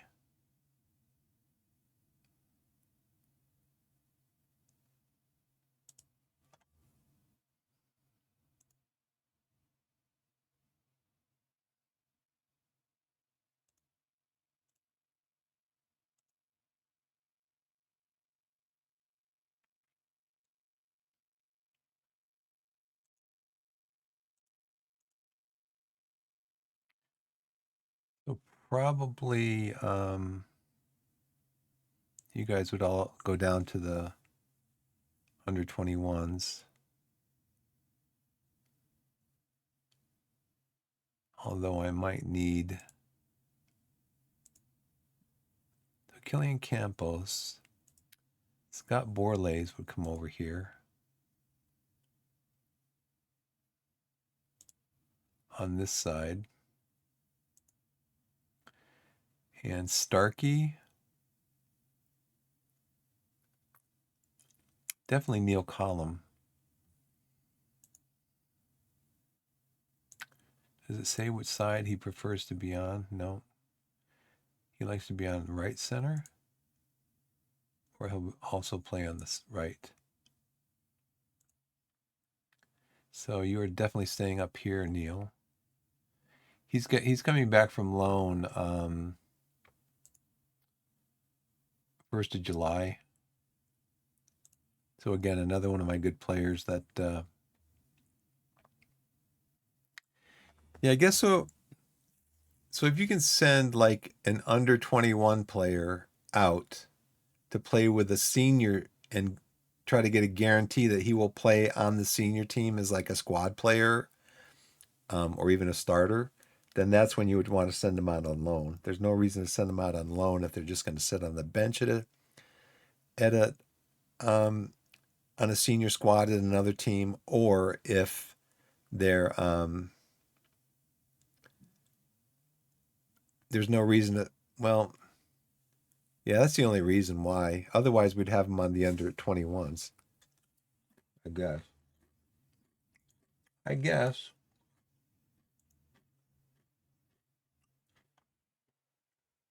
I should have a drink of my ginger beer, which is Bundaberg.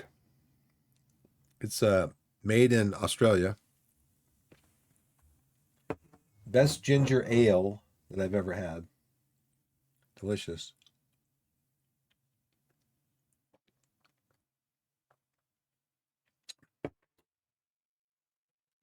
Lots of ginger flavor. It is more more ginger flavor than Canada Dry ginger ale, but also sweeter than Canada Dry. Canada Dry for me is more refreshing. If you want that type of drink, it's more refreshing. And Bundaberg is more if you want like the intense ginger flavor.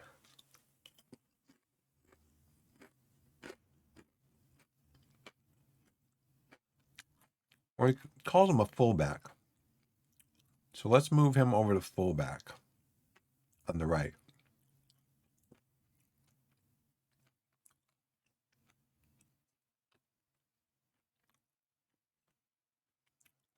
Wasn't that him right there?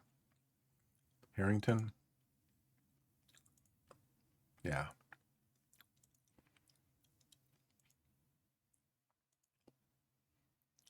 So could move column over to here. Then we'd have 3 on each side. Let's see this one.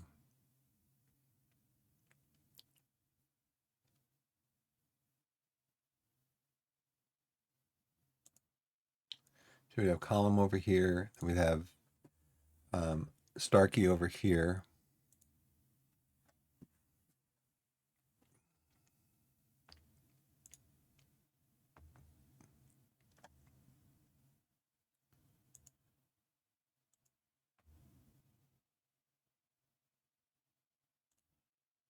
We got Savage, Unwin, Harrington over here for the under 21s.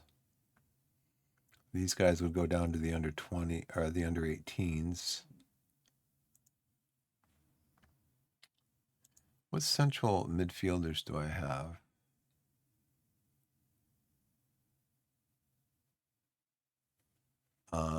Francis Clark.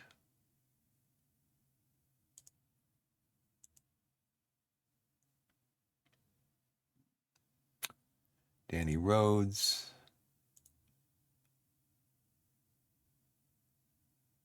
Andre Lake.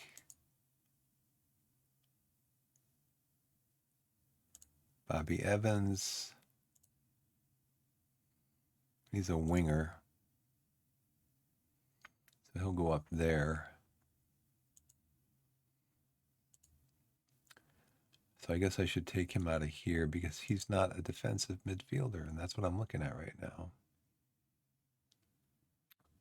So these guys are all midfielders and then attacking midfielders, okay. So on the left, we'd have, so Kane Bowen's going to be the striker.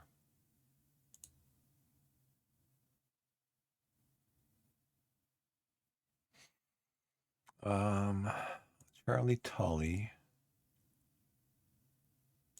Cammy Moore, Dan King, Dan Kemp,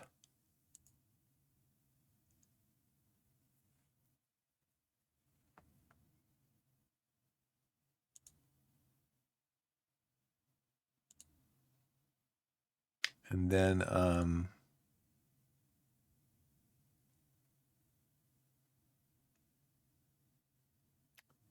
so these are the 3 attackers that I have, but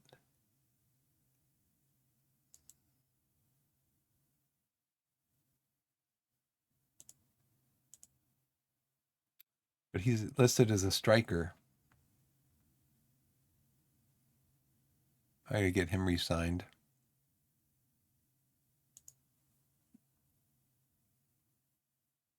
He's 2 stars, so that'd be for like the under 21s.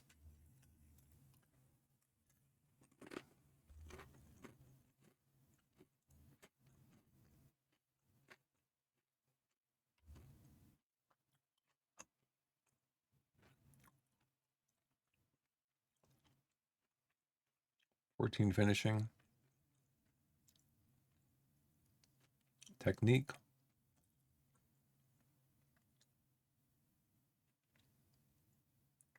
I don't know if I've had that. I've had Reed's, REED apostrophe S. I've had their ginger beer. It's kind of weird the way they do it though, is because they have like levels of strength of the ginger beer. And I was at the store. I think they have it at Whole Foods, and I'd be at Whole Foods and I'd have to constantly be Googling it when we were there to go, what's their strongest one again? Because I like strong flavors. So I wanted the strongest one. And I don't know if their strongest one was the strong labeled strongest. I think their strongest one was the extra strong. And so I'd have to keep every time I went in there. I probably should have made a list or something. But so I've had Reed's, I've had Bundaberg. I don't know if I've had Jamaica ginger beer. Is it a brand name or is that just a way it's brewed or something? Let's see. These are all strikers. Now we need to go to.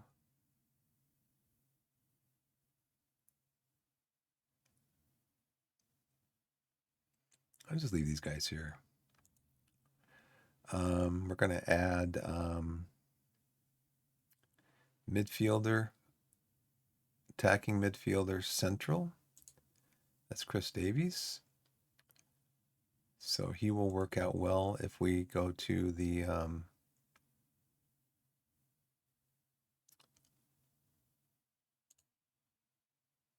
Oh, wait. He's central. Be nice if you just click and drag this, right? Let me just drag this over here to the.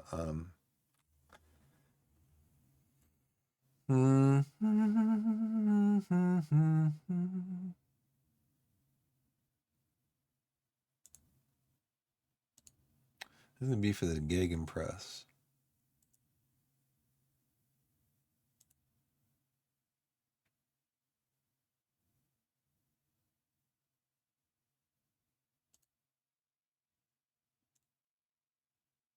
Oh no.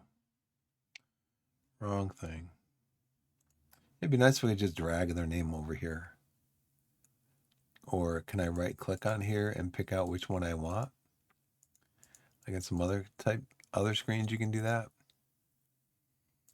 Let me set this up for because the wing play is what we've been playing, so I might as well just leave it at that for now.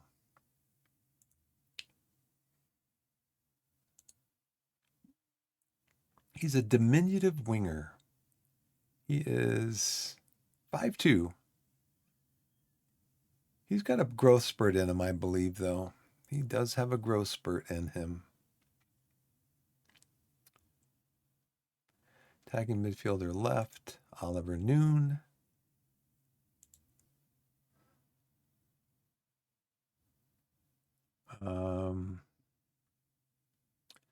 Tagging midfielder left, Darren Mills.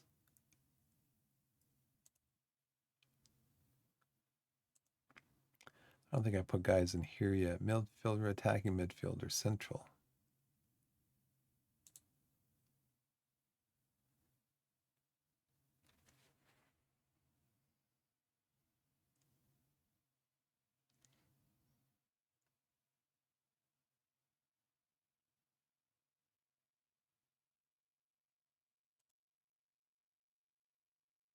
No, I need central midfielders.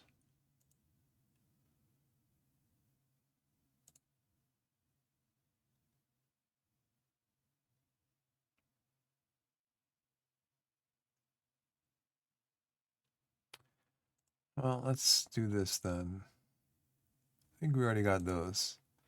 So how about on the right?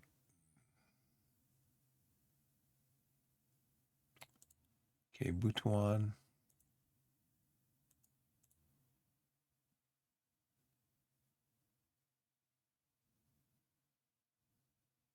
That. Midfielder, attacking midfielder, right. Mike Johnson.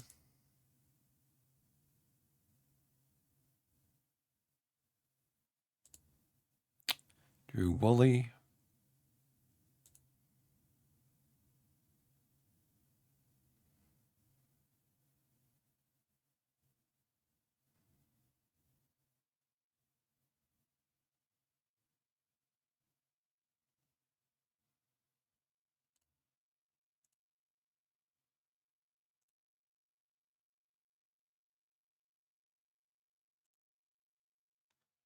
Bobby Evans.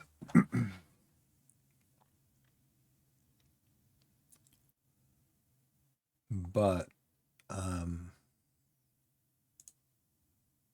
yeah, he's here. I could train him for up here, I guess, for wing play. He's what, 16? 3.5-star potential ability.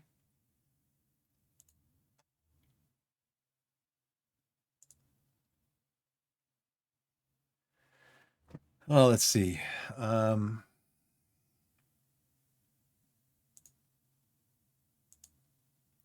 there's a couple, there still looked like there was a couple of central midfielders,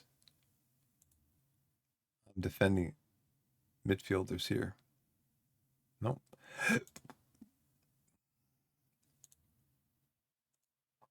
Tagging midfielders on the right.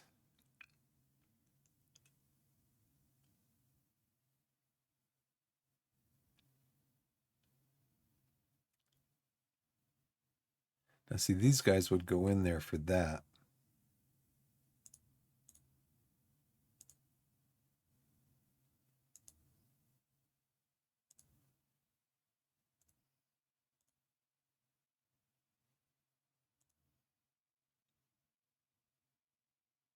So Bobby Evans wouldn't even fit in there.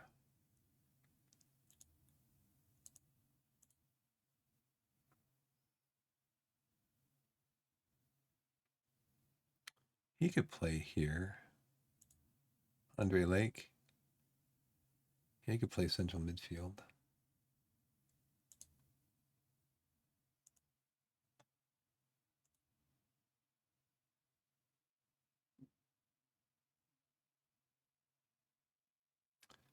Andre Lake can play there. Andre Lake looks like he could play over here. But Bobby Evans, no.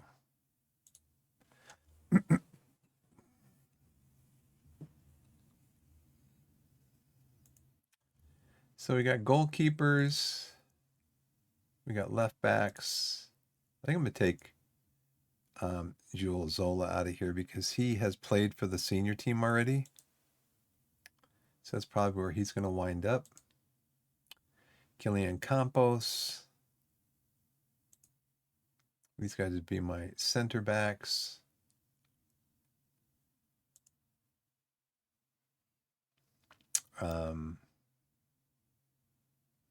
These guys were in the I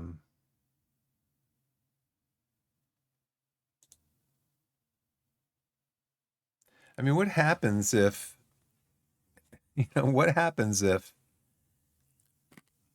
you got your under 18 team set up. You've got a schedule.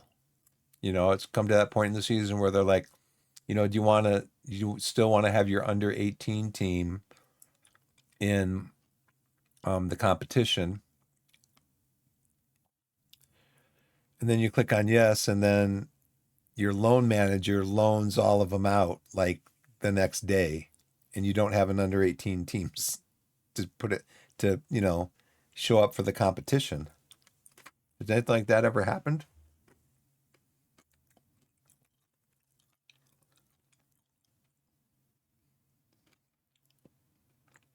So I think I would play Kane probably on the left.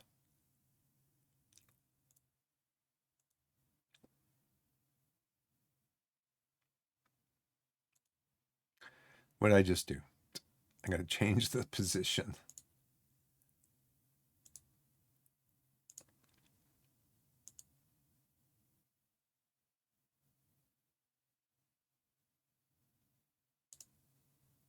Put him over there.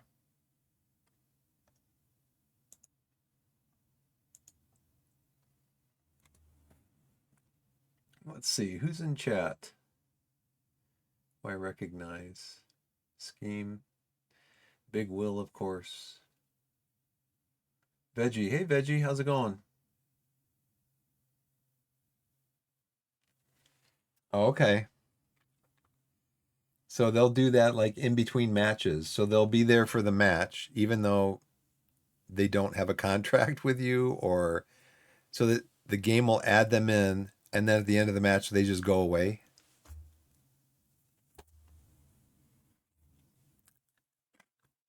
I got some snacks over here. Why don't you hear me snacking on? Got a few Cheetos, some pretzels, and some Sun Chips, as well as my pistachios. Okay.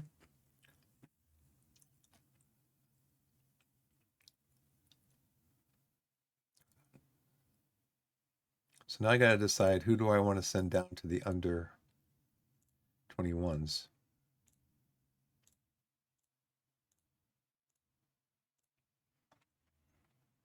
or under 18s, I mean. So I'm sorry to bug you, Big Will, but I can't find it in any of the thing. What what's the stipulation for an under 18 team? How many players over the age of 18 can you have in an under 18 squad? And the same with like under 21s. I'm not talking necessarily about match day. I'm just talking about in the squad.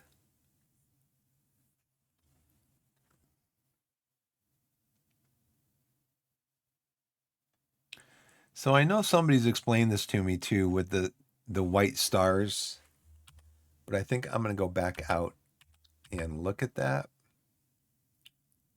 if I can on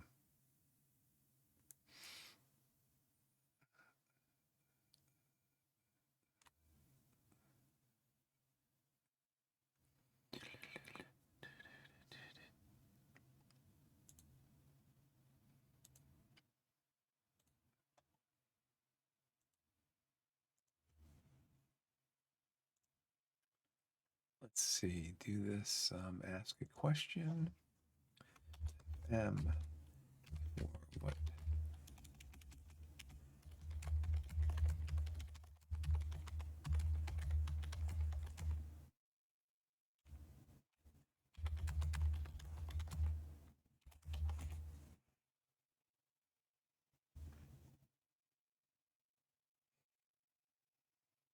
Okay. So the white stars means that the scout or the coach thinks they have like 3-star potential or a 3-star roll ability, but over here it just says like 1 full star. So that's what they know they have now. They have at least 1 full star potential, and they think they might have 2-star. So yeah, this guy's definitely going back down to the under 18s.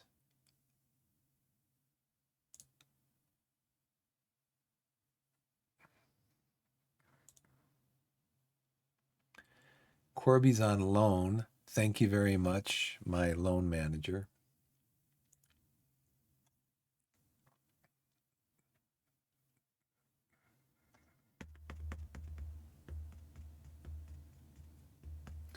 Okay, Stanley, you are going down to under 18.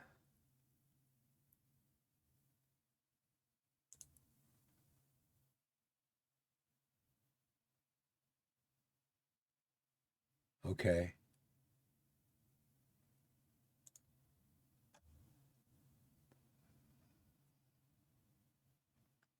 Who did I just send down there? Stanley? I think I just sent Stanley down there. You go down. Ryan, you've got potential. You can go down to under 18s, though, I think. Yeah, you're only 16. I mean, I know that the coaching staff throughout the year will tell me this guy should come up to under 21s. This guy should go back to under 18s, that kind of thing. Yeah, I know one of them said useful rating for the youth team.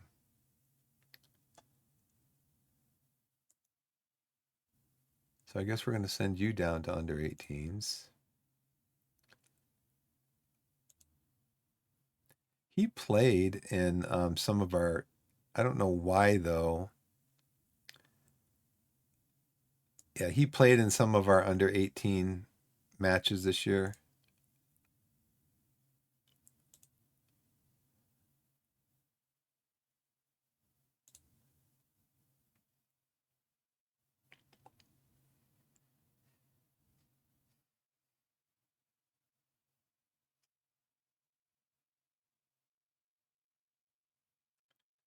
Scott, you can go down to the under 18s. We'll keep you guys up here.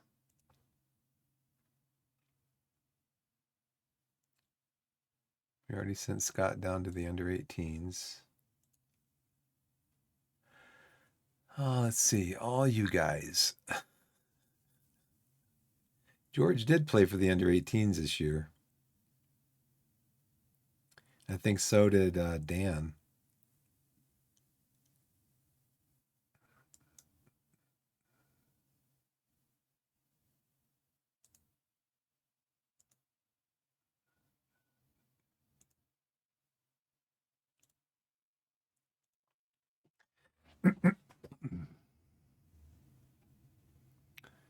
So let's see. Andre.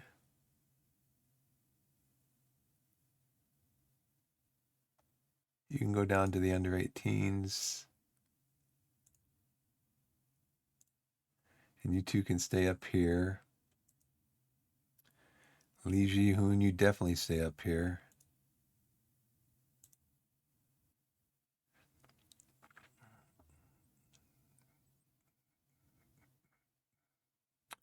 Oliver, you go down to the under 18s.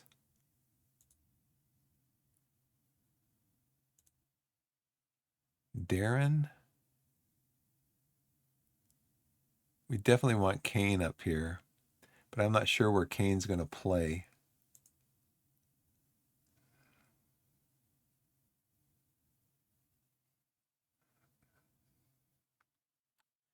Now, Drew has 1 star right now, potential 3.5 stars. Mike has 1.5 stars, potential 2.5 stars. So I think I'm going to send Mike down to the under 18s.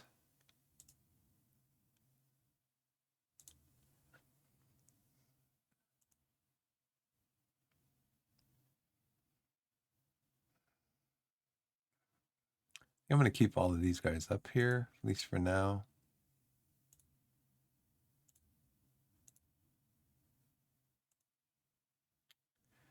And then looks like Dan, you can go down to the under 18s.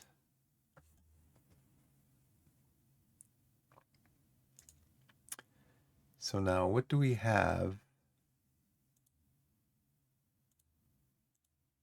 We have an under 18 squad of what? 2, 4, 6, 8, 10, 11 players. So we need to get some guys in there, and we probably don't have every position filled either.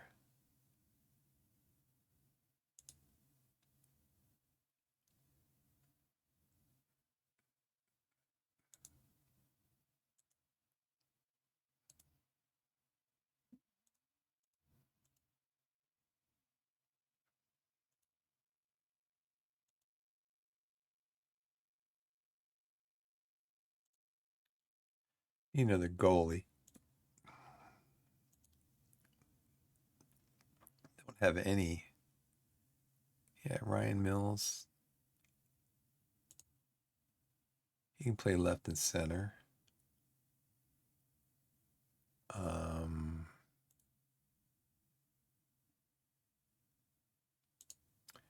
He can be a left and center.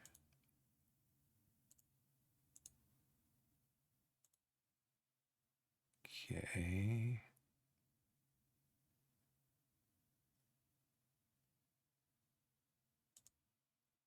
Stewart can play on the right.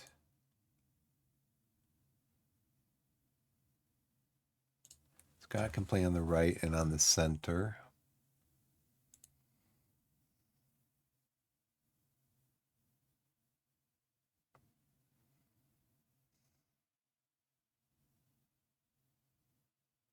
Okay, wing back left over here for Stanley.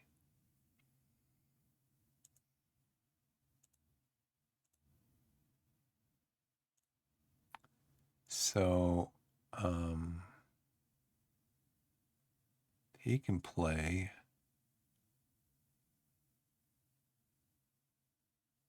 defensive midfielder.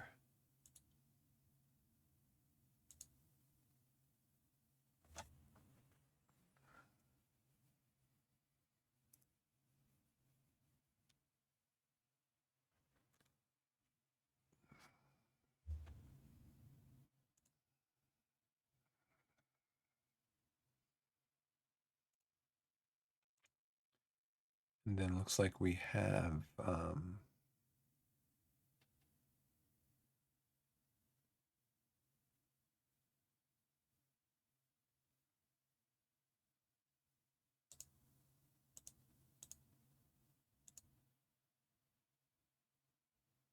so I guess that's maybe why. Is that why Jay Brooks? Is that why? So Scott would come over here. Scott would come over here.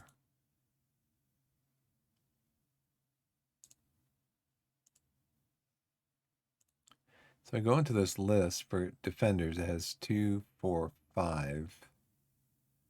But Ryan's over here. Maybe full squad view. Now see, this is my senior squad. That's not what I want to look at.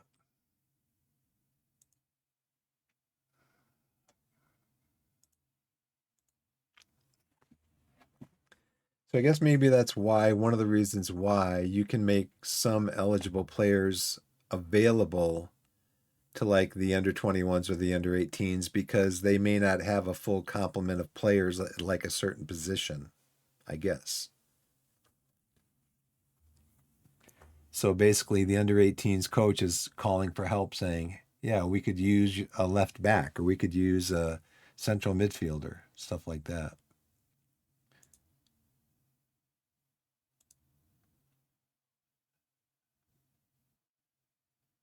So Jay Brooks, Ryan Mills, they can both play left and center. But how about if we bring Ryan Mills over here? We already did. And Scott Borlay's there and Stuart Irwin there. And then do we have any other defenders? No. I mean, you could always just go. Jay Brooks can also play here, so let's put Jay Brooks in there.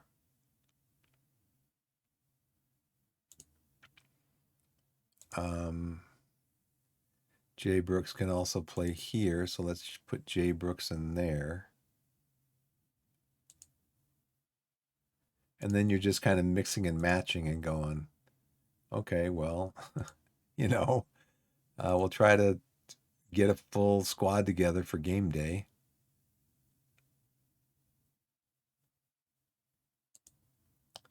So yeah, he can play over here too.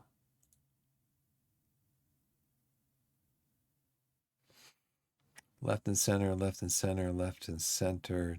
So he could play over here. He's a natural central defender, so he could play in there.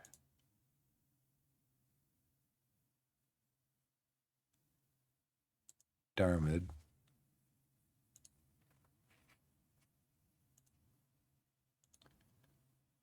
All right, so let's see. Jay Brooks could play there. You can play there. Stuart Irwin. I think I have everybody placed in here for this. Okay, midfield. Midfield. Ad starting in 5 minutes. Thanks for hanging out, everybody. Just going through my season 3 setup after getting automatic promotion out of the Vanarama National South League last year to this year we'll be playing in the Vanarama National League. And so I'm just trying to get my squad set up. So last year I had the senior squad and the under 18 squad. I did have an under 21 squad that wasn't manned. We had a head coach and that was it. So now I'm trying to get all 3 squads set up since I have a lot more finances from a new board we were taken over. And we have a new board, and they've invested a lot of money into the team. So we're trying to get things set up for having all three levels: senior, under 21, and under 18. So this is the under 18 squad that we're looking at. We're trying to find midfielders for Mike Johnson. I don't know. He can't play in central midfield. I need central midfielders. I guess Mike Johnson would go up here. So attackers are going to be, this is the under 18, right? Yeah. Attackers are going to be Dan King. Now I do have under 21s. So I'm assuming too, Big Will, that if I take over, which I should probably do now so I don't forget.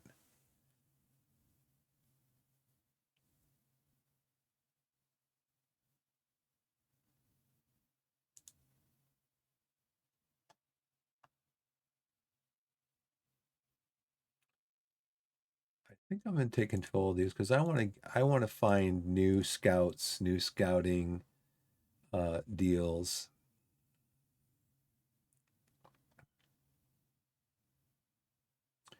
Contracts.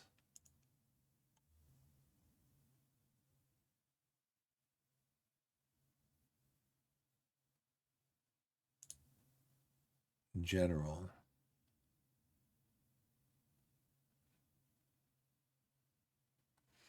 Now I'll let Alex do the team selection, and Grant can do the team selection for the under 21s. But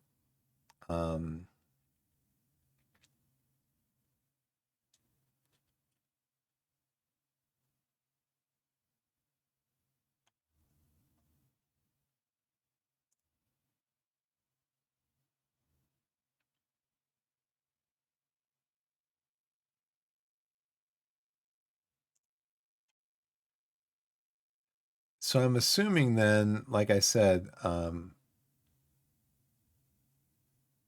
what do I have to do to take control?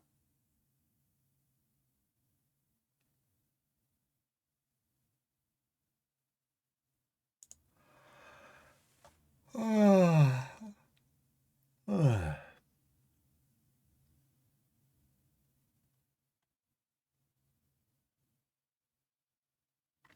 So I don't want to lead the matches, but I do want to pick the teams. That's what I need to do then. I need to go in here. I need to go to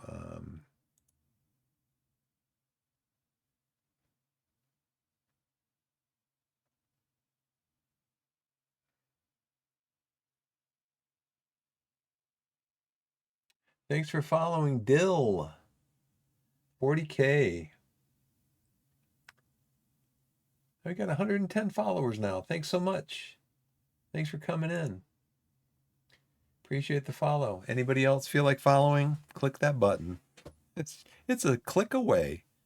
So I got to confirm this. I made some kind of change. Yes, I don't mind them initiating player signings, but I want to negotiate and finalize. Like that loan thing. I don't want them just going out and loaning players and behind my back, basically. And then they come to me and they say, "Oh yeah, we loaned him out." Like, what? Wait, what? So I'm trying to find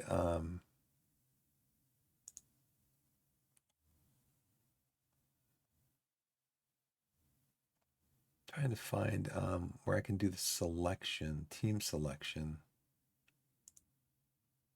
No, no, no.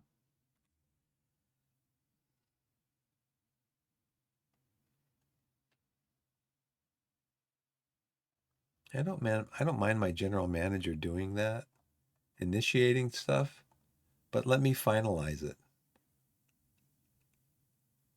Initiating player signs for Torquay under 21s, okay? Initiating player sales for Torquay under 21s, okay? But then, yeah, I want to negotiate it and finalize it. Ads starting up. Ads just started.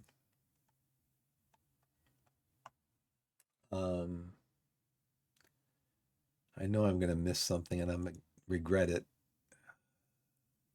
And you can do all the media stuff. Yeah, you can do that.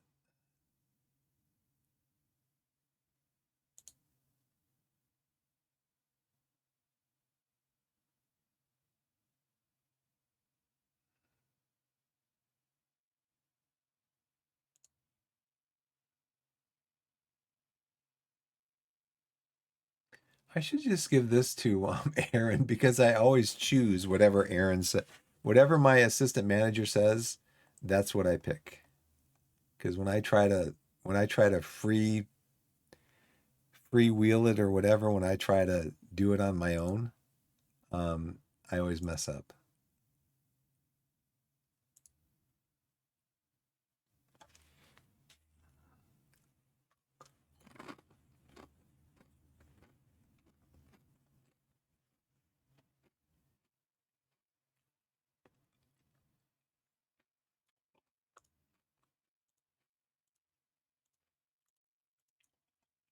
I'm gonna do all this. You can handle the team selection.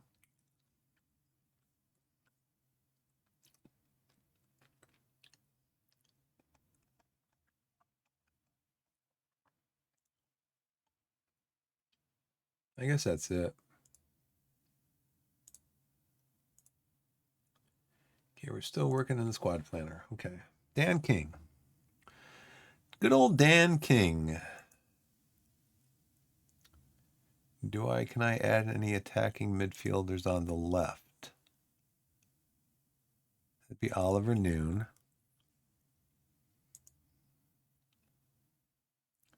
Any others? Mike Johnson's on the right.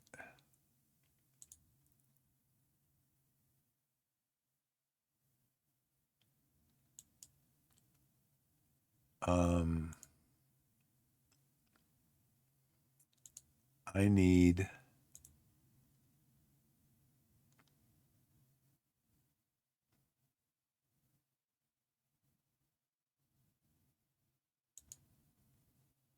no.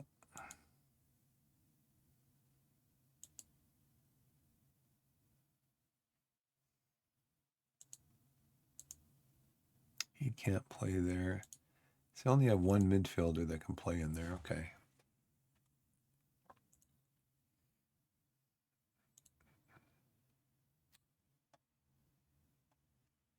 I should get up and walk around a little bit. I think I'm going to do that just to get up and walk around just a little bit. Be right back.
Okay, I'm back. Thanks for letting me just get up and walk around for a little bit. Like, keep the blood moving. Okay, so that is for right now. That is our under 18 squad, 11 players.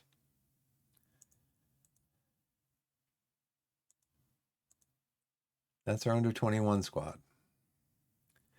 I can send some of these guys down to under 18s.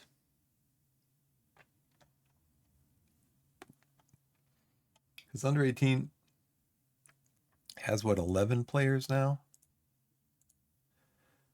Yeah, 2, 4, 6, 8, 10, 11. So they do not have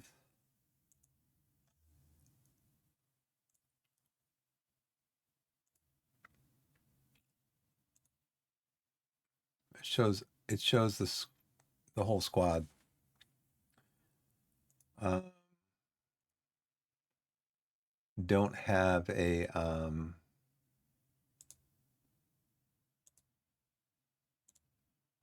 only have one midfielder.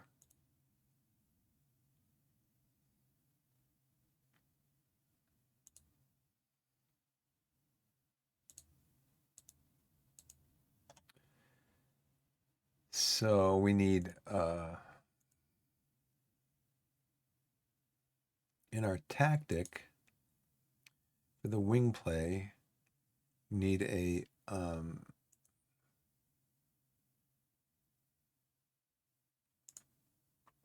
we need a deep lying playmaker, a central midfielder, and a anchor. If we want to do the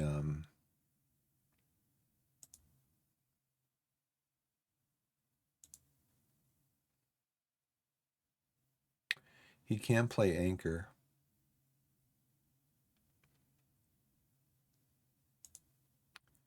So we need a deep lying playmaker and a central midfielder. And they would come from the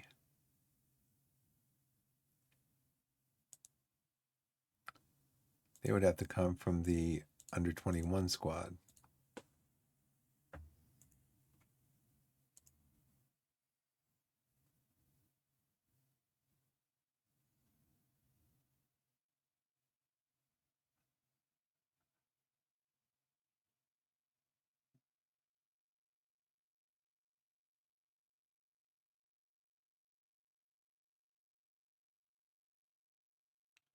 So I already went through this, right, for my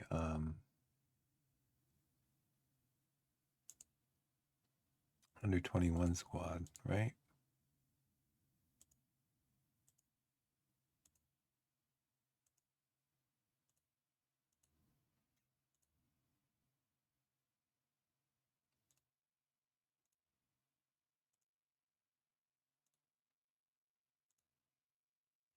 And I don't have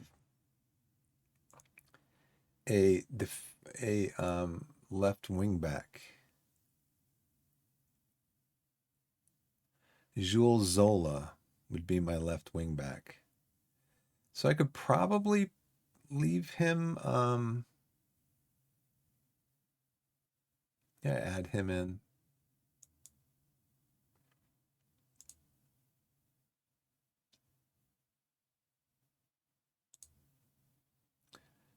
And then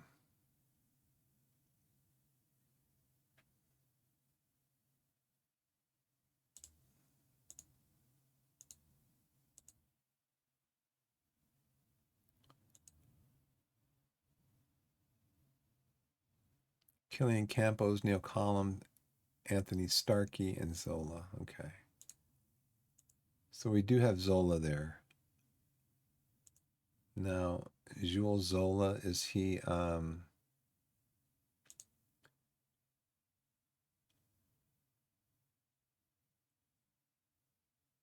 And then my senior squad.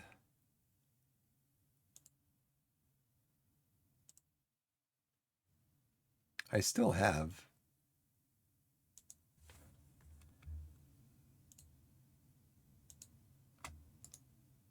21 in that squad.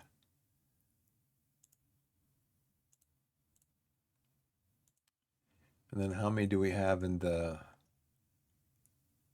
But we're going to be losing a bunch of them.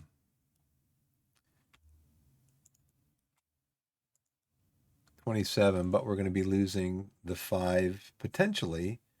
The 5 loanees, that's down to 22. Plus we're losing Hall. We're losing 1. He's retiring, Asa Hall. 2. So we're at 5, 6, 7, 8, 9, 10, 11.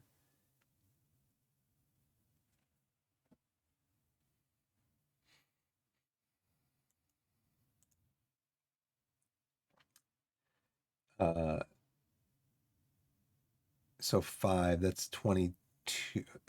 Okay, 5, 6, 7, 8, 9, 10, 11. 11. So we'll be losing 11 out of our, at least. I think I'm going to keep Krask. I think I took him off of the,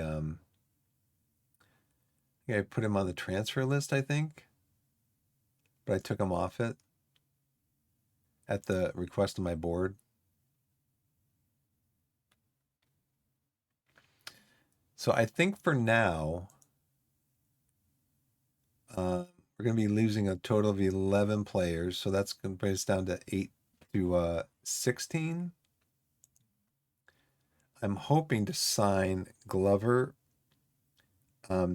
Duru, and Mandy. So that'd bring us back to 8 that we would need for the... Well, no, we should probably try to run a squad of what, 23, 24 players?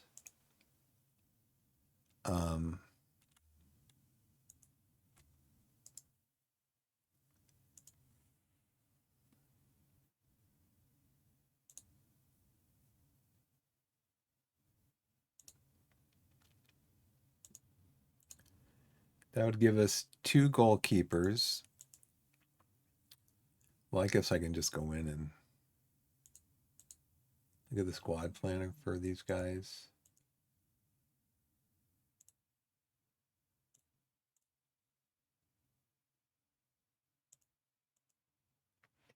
Give us 2 goalkeepers, 2 left backs.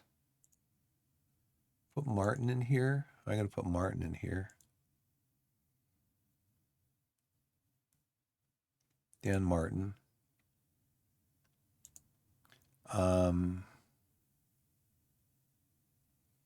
Finley Armstrong is alone.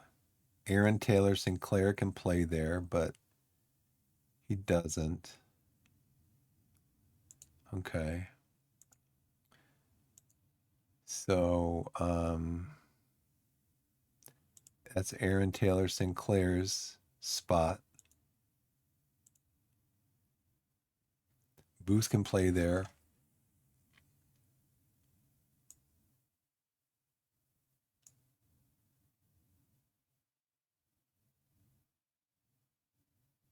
Right. Thank you.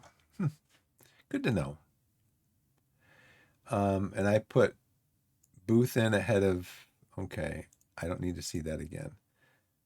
I put Booth in ahead of Kobe Rowe because Kobe Rowe plays on the right side of the 2-person pairing. Because Austin Taylor Sinclair, even though it says that he'll play on either side, he only wants to play on the left.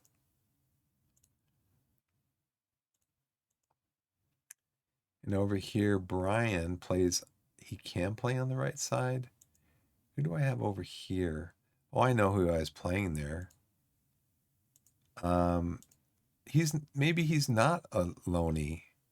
Finley Armstrong? He is a loanee. Yeah, he's right side. But I can also play him over here. But Dan Martin's a starter. Finley Armstrong is a loanee who also can play on this side.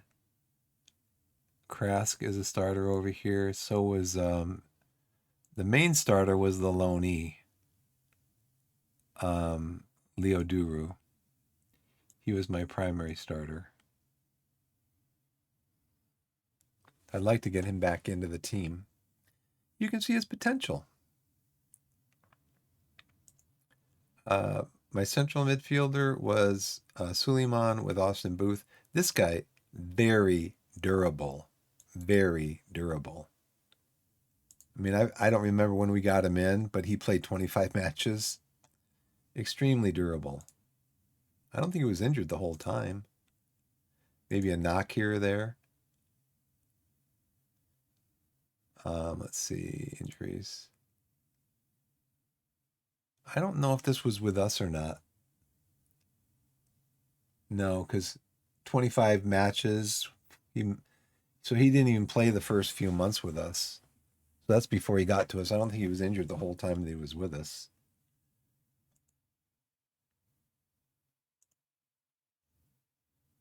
Hey, Blessed, what's going on, man? Welcome in. Koala's still here. Big Will. At this point, Scheme's still here. I like to name everybody at some point in chat. Veggie's here. Big Will, Blessed Be, Don Cabe, Dumini, Firma, Koala, Mafione, Meggie, NPC, Rafari, Raj, Scheme, Sunny, Stevo, the Heinz Beans. I love pork and beans, man. Veggie, Willie, X Pike, X Pika, and Yasir.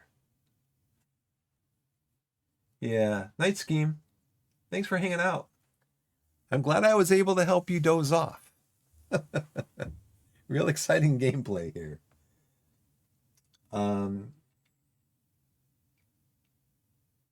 Yeah, the Heinz beans. I have very simple tastes. I have very simple tastes. Will I eat a filet mignon? Yes, I will. Will I eat a hot dog and pork and beans? Yes, I will. It's just probably just stuff I grew up as a kid, and grew up when I moved out of my parents' house when I was 20 years old and had my own place. You know, you gotta make ends meet. And so a can of pork and beans with a couple of hot dogs and a couple slices of bread and butter. Sold. Um, so yeah, Suleiman, great player. I want to get him back.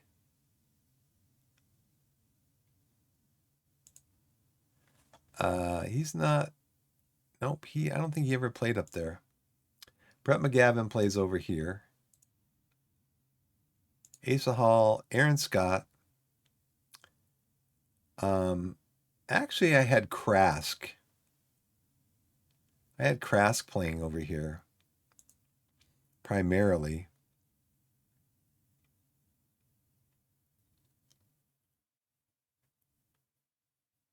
I don't know why he doesn't show up in the list here.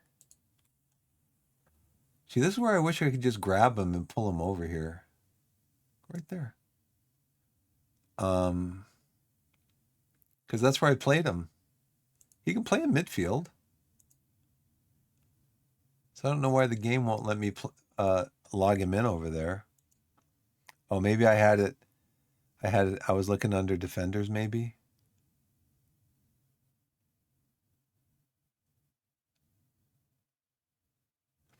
It doesn't even list him under. Where is Krask? It doesn't even have him either under midfielders or under. He's right here. That is weird. Okay, senior squad, defenders. Finley Krask. I want him in there. Oh, he's there. There he is. Did I just miss that or what?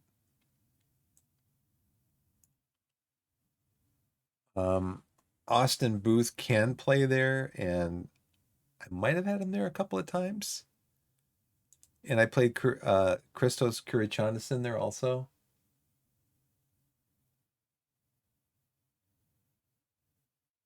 Thanks, Scheme, for telling him to raid me. Appreciate it. Appreciate it very much. Should I play Krask up there? He's good in midfield. Duru, he's back up here. I didn't play Brian there. I would sometimes substitute in Austin Booth if Duru or Krask was tired. McGavin was my number one right-sided midfielder. Mande didn't play there. I might have moved him up there once or twice in a pinch. I played Kurichanis in there once in a while. I didn't play Scott because Scott was pretty much with the under 20 under 18s team. He was with them for most of the year. And then you over here,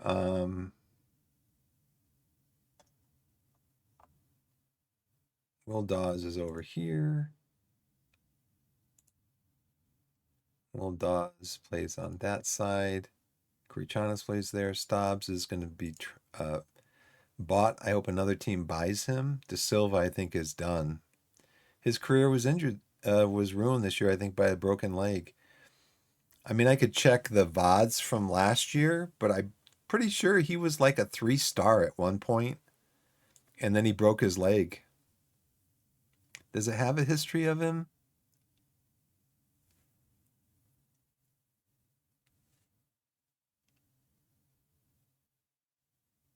Yeah, see, he broke his leg and has never really recovered from it. He's still out, I think. Anyway, so De Silva, I think we're going to take out of there. Barnes is a striker. Yeah, Barnes is a young striker. So Lasili's going to be out of there. But where is my, where's Collins? Midfielder, there he is. Lewis Collins. He's my starting midfielder.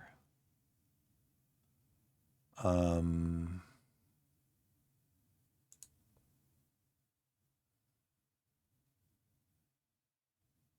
that side, Stobbs could have played there, but he had a bad attitude. I guess Sealy can play there. On this side, it's Dawes. Stobbs could have played there, but he has a bad attitude. De Silva can't play there. Who can we add in here for stuff for a Dawes? Oh, it was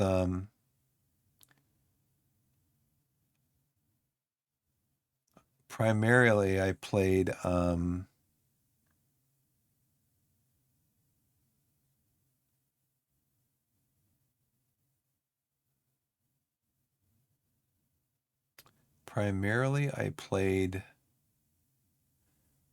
what's he listed as, a defender?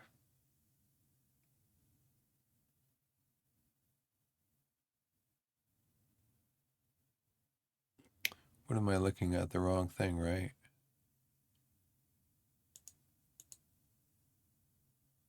I'm looking at Ryan Glover. Yeah, I played Ryan Glover over there as a backup to Dawes.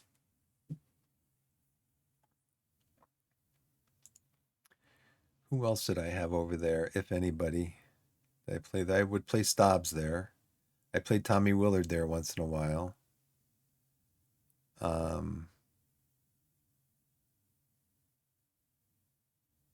think Scott is more central midfielder. I mean, yeah. Yeah, Scott's more of a central midfielder.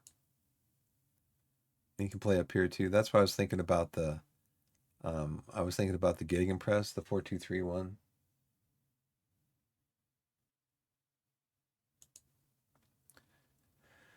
So the 18 squad. We need the senior squad. I want to try to get 4 of these guys back. I'm not sure about Armstrong. It's got a lot of potential.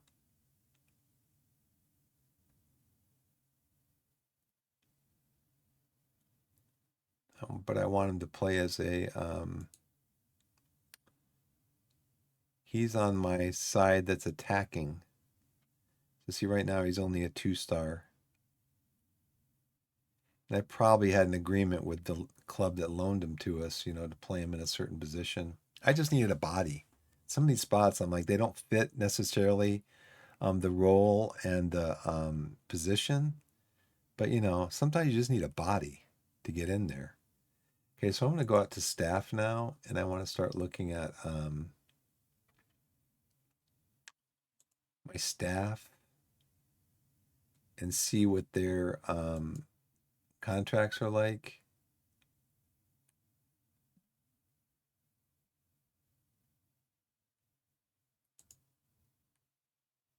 He's on it for another year, so I'm gonna have to leave him, I guess. Did we renew you, Aaron? We did. Okay. Even though Aaron sometimes gives me some bad advice, he does have some good stats, you know? So he does give me bad advice from time to time as far as team selection and whatever. Dan, you're coming up at the end of June. So we're going to let you go.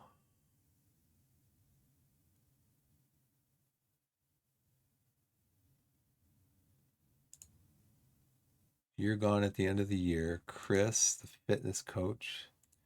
I don't know how fit my guys were because you're at the end of the year too. Because we had a lot of injuries, it seems like. Marvin, you did really good this year. Your contract is what? Done? You're on a month to month. Okay. You are my just a coach. So I think we want to renew you. Um, you were on 525 a month or a week.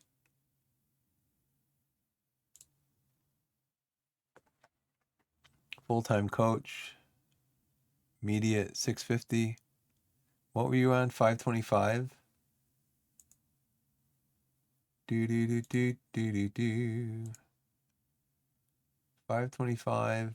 How much would 10% be? 50, right? How about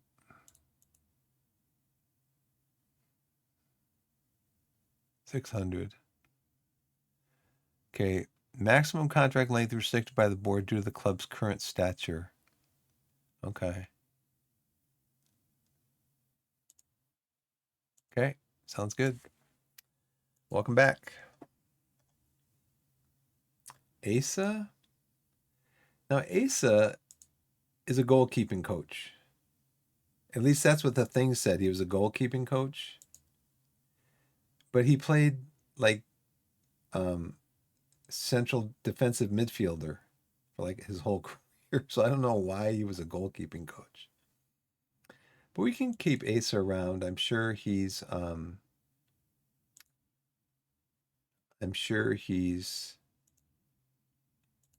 Louis. Your contract is what? Another year. We've got good information from David also throughout the year. Gary's leaving, so um he's leaving at the end of the year, so I guess I have to wait to look for a new one. Andy, judging staff ability, negotiating. So these hires, I think, were done by Gary. That's for a year. I think I'll wait just to the end of the year. I'm not going to fire anybody right now. So that's staff. And we're just kind of going to be looking for players. Um,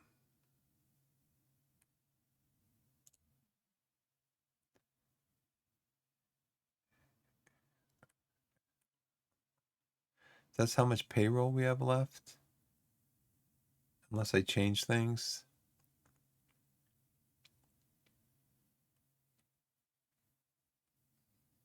Yep.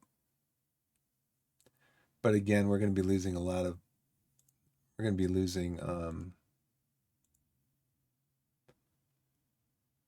625 per week. Actually, these guys are all on freeze. I don't think they're all on freeze. I think we're paying one of them. He's on a free. Suleiman is on a free. Ryan, I think we're paying Ryan. Yep, 800.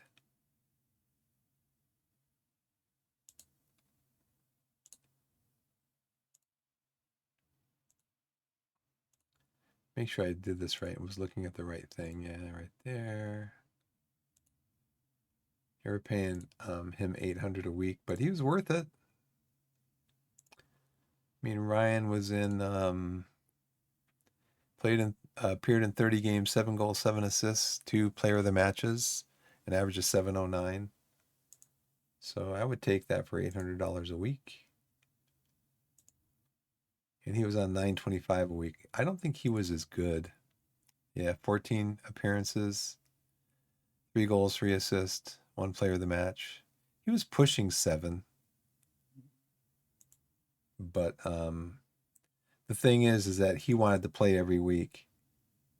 He was he wasn't a fringe player. He came on loan from Aldershot, and they wanted him to be a regular starter. And then he complained about it.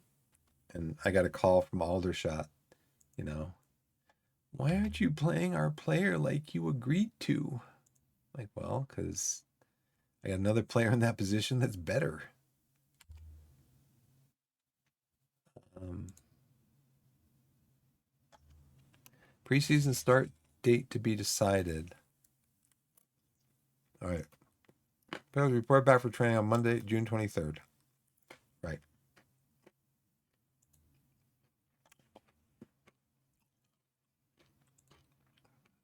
So I wish I could.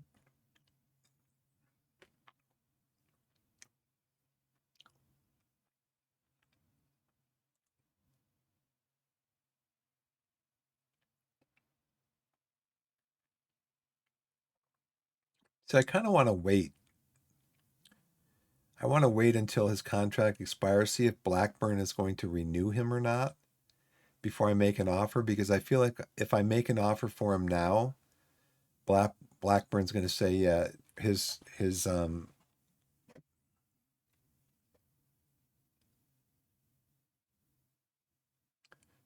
going to say his release clause is, 40,000, half of your transfer budget. Hey, thanks for following, Nordwolf. Thanks for coming in. Thanks for following. Appreciate it.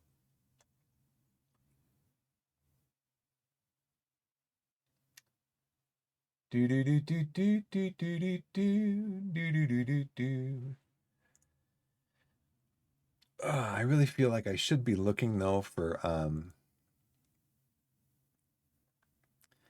players where I need. Yeah, see, they're recommending these guys to me. They're recommending that I sign these guys. He's on loan at Bath City. We looked at him earlier.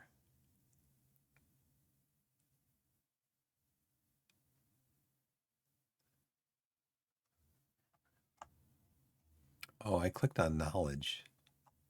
I mean to click on the recommendations.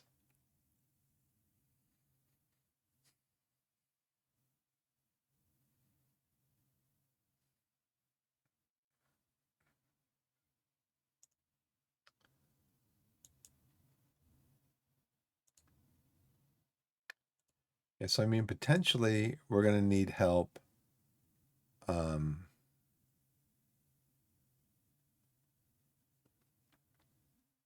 So probably what I should be doing is I should be re-signing these guys. Let me go to talk to Dan Martin. Dan, let's get you under a new contract. 700 per week.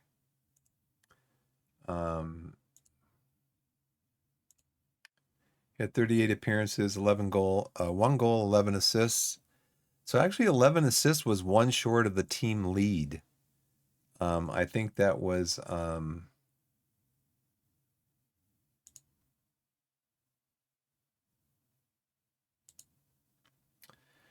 think the um, Brent McGavin set the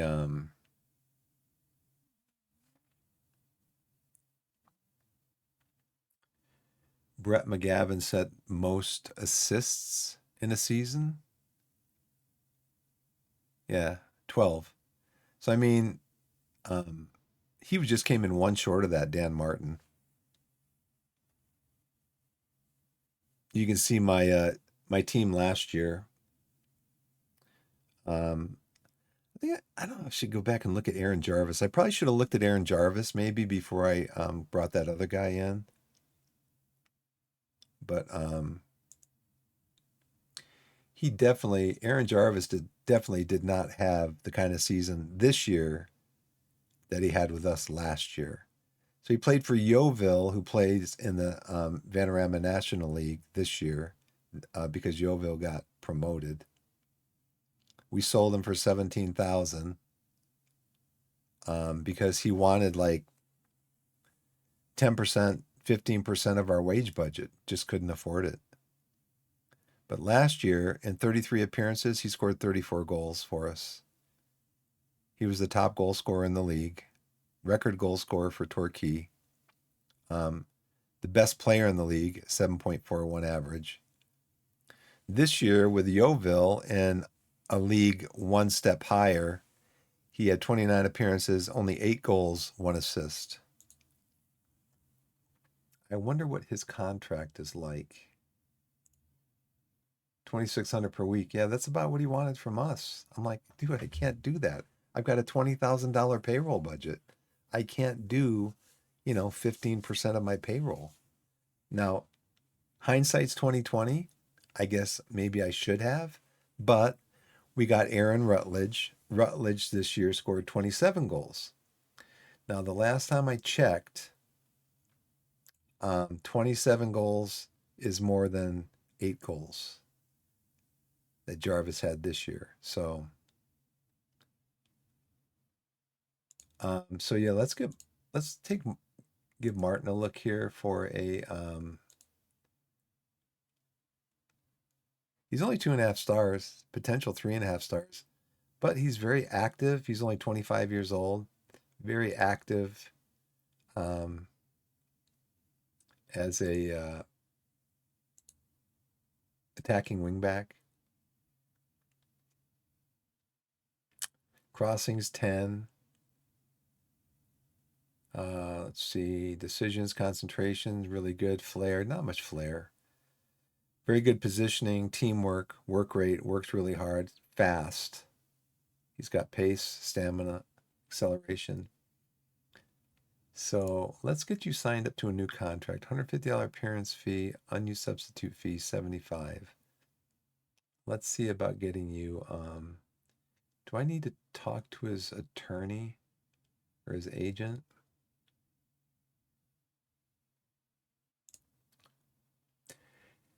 Dan, how's it going, man? We had a great season, didn't we? I'd really like to keep it going. Now, does it show me over here what he was?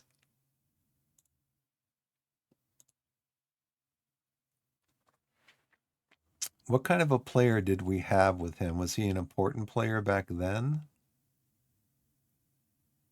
And where do I see that? Overview, information. He's fairly determined.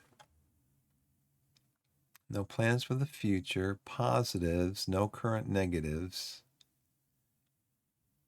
So where do I find his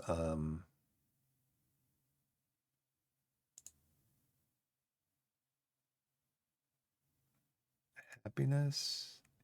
Okay. So he's still an important player. He, he's my starter. He's my starter at that position. Agreed playing time. Is delighted with the amount of game time he's getting, especially as he's played in the last 21 games that he was available for selection.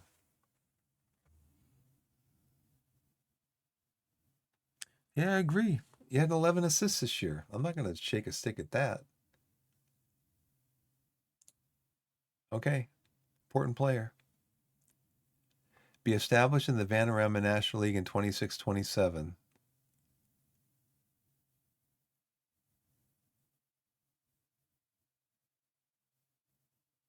Yep, okay. That's what we're shooting for, Dan. That's what we're shooting for. We want to be established Vanarama national team.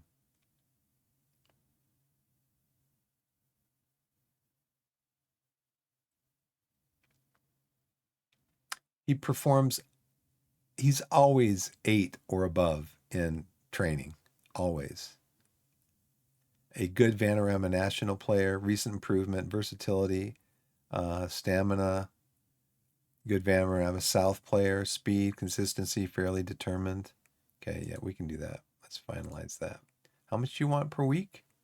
You want a hefty boost, don't you, in your salary? You want a hefty boost because you were on 700. Now you want 1200. You want a loyalty bonus. Okay.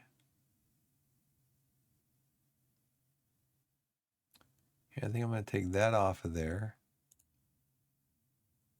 What was your thing before? Your contract was appearance fee 150, unused substitute fee 75. Appearance fee 150, unused substitute fee. We can leave that at that. 150. How about 250?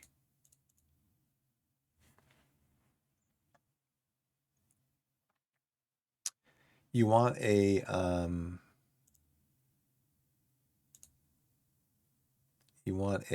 how much was it? 1600? 150, 75. You want a almost $1,000 a week raise.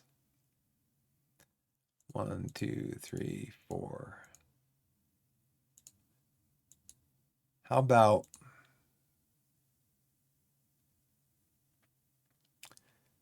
how about we split the difference? 1250.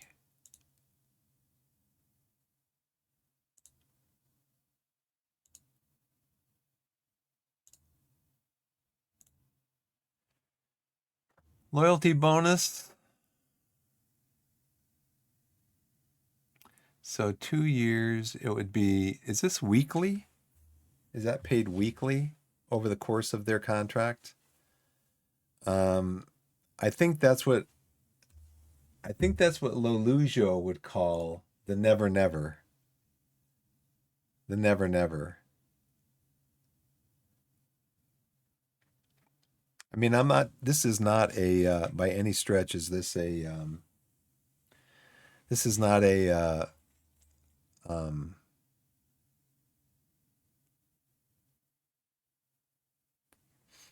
um non-league to legend save.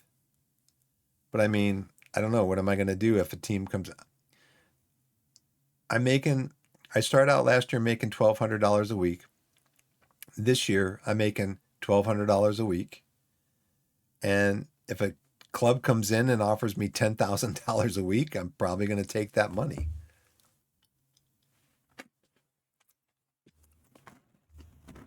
You know, depending on other factors like the team's positioning and stuff like that.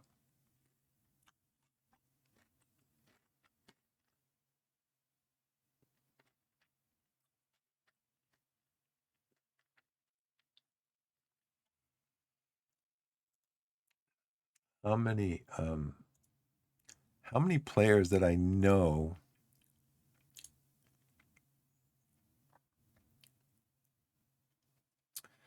I want to renew?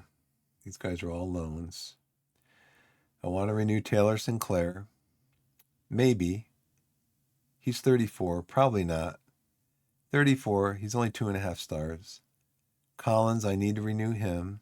Martin. Ross Marshall. Need to renew him. Hansen, I don't know. He's only 2.5 stars. Halstead and Hall, no. So the guys for the first team that I need to renew are Collins and Martin. And then maybe if we have money left over, we can do Aaron, Taylor Sinclair. And then what about for the under 21s? A few of them are expiring. Kane Bowen, Danny Rhodes. So I probably want to renew all these guys, except maybe Anthony Starkey. Definitely Kane Bowen.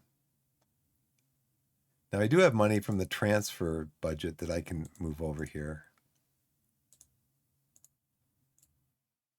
About over here. 3, Noon, Brooks, and probably want to renew him because he's the goalkeeper. I need to have a goalkeeper. But for right now, I want to do my most important players.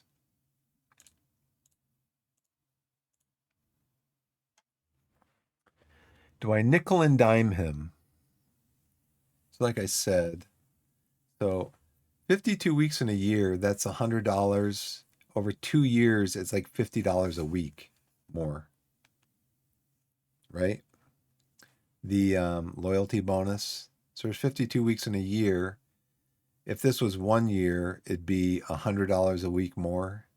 Since it's 2 years, it's $50 a week more. 50 divided by what, 104? Yeah, it's $50 a week more. How about 250 shutout bonus? I'll give you more for a shutout bonus. He wants the 1.6. He definitely wants this. He wants 300.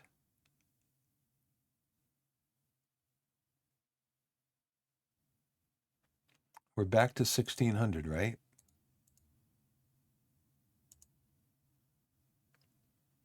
And then how much was the appearance fee? 150. How much is he getting right now for his appearance fee? Darn it. Clicked on the wrong thing. How much was he getting? 150. How much did I offer him? 200.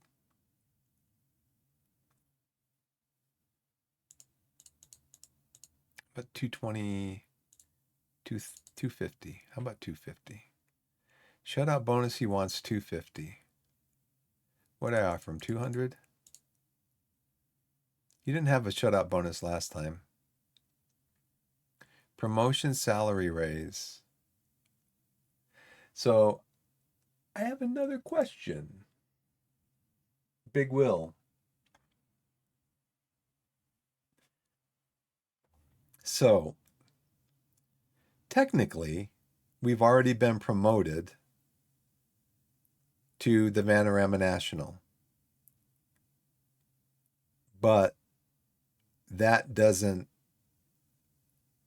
practically come into, essentially we have been. But practically that doesn't happen until the end of this season, which happens at the end of June. So the next season starts July 1st, say.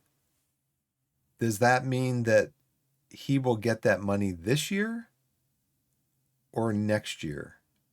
Because we did get promoted.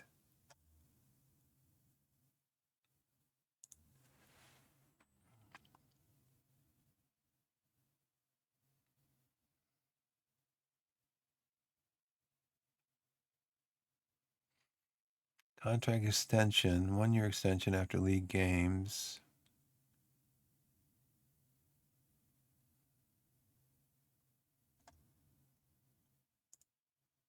So this just means, because I mean, I don't want to give him like $1,200 now. And then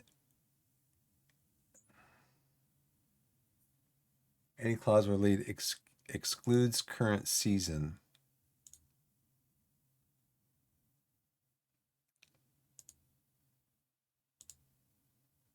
So this would be a clause then, right?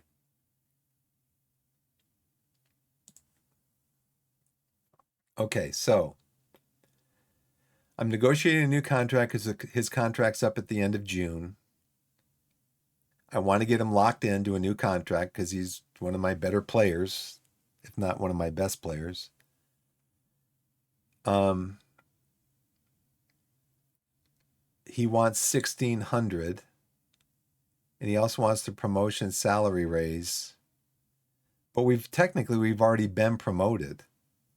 We won the league. We got automatic promotion, but that's not going to kick in until the end of June, early July.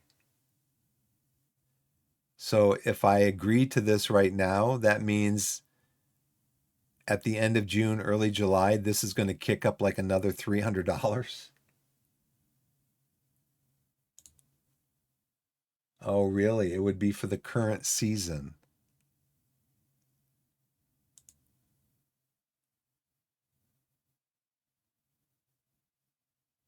Okay, what's Panorama National League? Avoid relegation, reaching the playoff.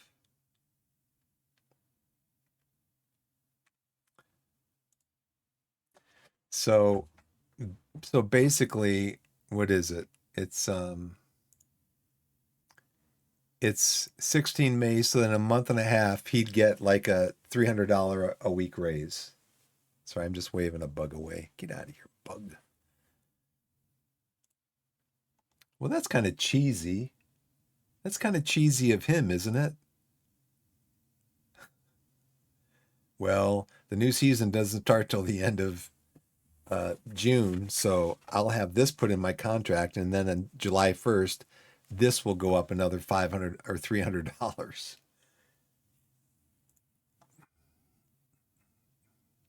I'd like to add in a bonus like um, Vanarama National League, avoid relegation. Not 20K though. Now watch him. He'll go, "Oh, yeah, I'll take 20K if we avoid." Um,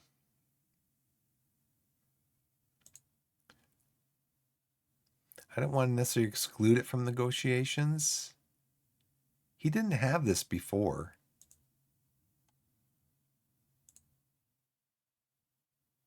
Oh, no. I'm going to go up.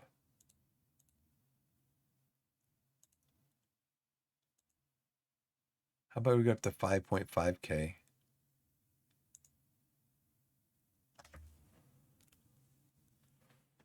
Let's see. Shutout bonus. He wants double the appearance fee that he had.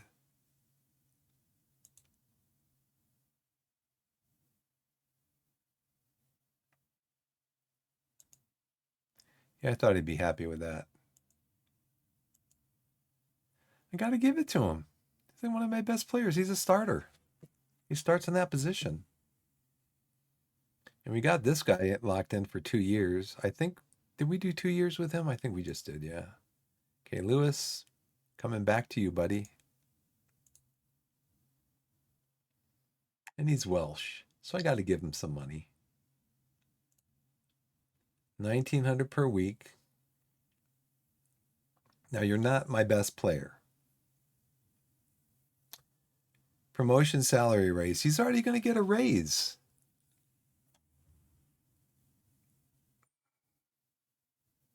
Season landmark combined goals and assist bonus. Ad starting in 5 minutes. Season landmark combined goal and assist bonus. So he did not make that this year. Does that mean he needed to be the top in goals and assists? Oop.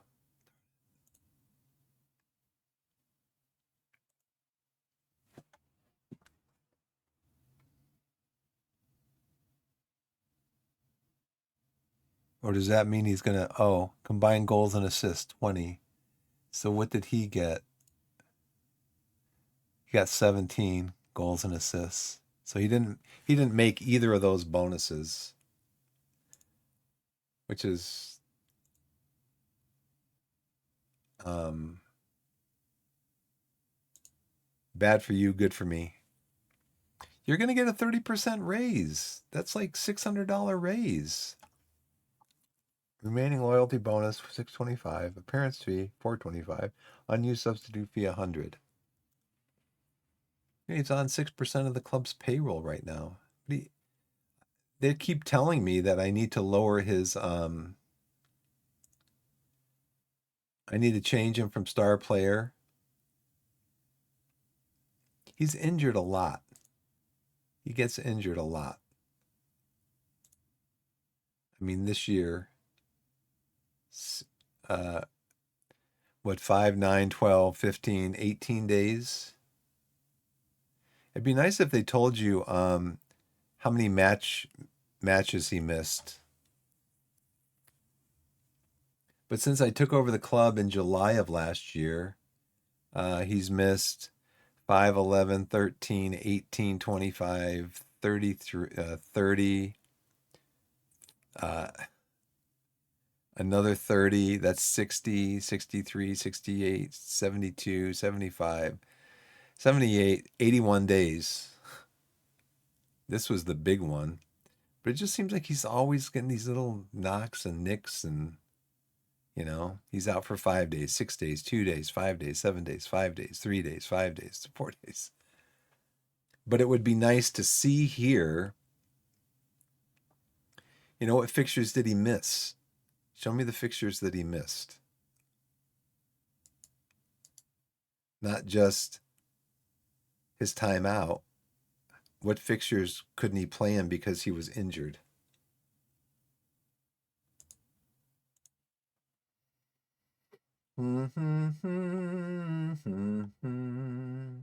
Hey, Jezzy, MPC, Rajd. Thanks everybody for coming in. Appreciate it. I gotta wrap it up here probably in a little bit.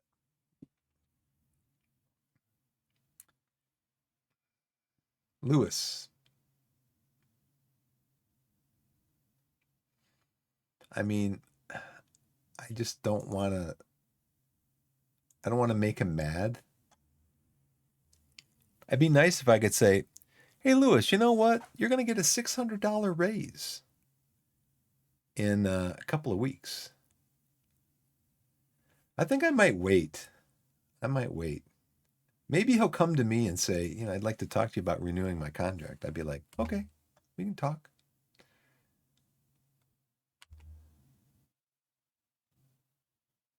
Right. His contract expires at the end of June.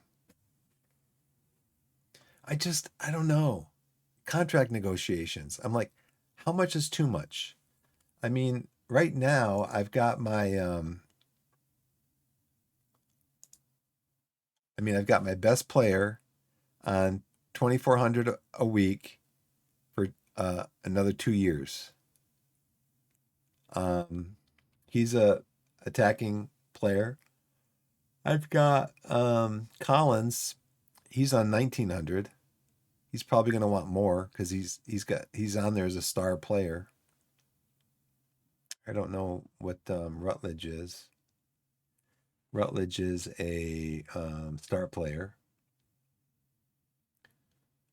Who's my next guy? Where's my next striker? David Barnes, he's 2.5 stars. He's 500 a week for 2 years. Seeley, he's on 900 a week for 3 years. Dawes is on 1,400 a week for 2 more years. But I guess it's kind of that thing. It's kind of that thing like Lelujo talks about. He calls it the never never. Now when he plays his non-league to legend, I mean, I know some people they just want to play the team and keep playing the same team and the same team and the same team. But what he does in his non-league to legend is he makes a lot of these promises with the thought that I can pay this guy, I can overpay this guy for the next 3 years because I may not be here next year. because he's always playing a real life scenario. He's kind of role playing it where like if he's playing for a team and they are lowballing him on his salary and he gets an offer from another team that's like triple or quadruple the salary, then the first thought is, yeah, I'm going to take that job. And he does consider other factors like the state of the team, how much money the board wants to put into transfers and payroll and stuff like that for him to build the team. Because usually, if he's going to a new team, it's because they want him to rebuild the team. But he'll follow the money. But in this save, I don't know. I think I just want to keep playing Torquay, so I don't want to overcommit on payroll and stuff. As long as I'm playing this save. But I've got these guys locked up on good contracts. I mean, he's 2.5, possibly 5 stars. We got him locked up at 425 for 2 years. Now these guys will come in, right? Like Christos Kourichanis would come in maybe next year and say, or even who knows, halfway through this year and say, I want to renegotiate my contract because I'm 3 stars and I'm only making $425 a week. That'll happen, right? I got bugs flying into my ginger ale.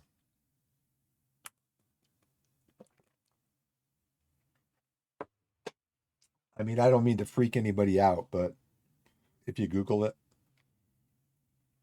the average person, it's kind of surprising. The average person eats about 2 pounds of bugs a year.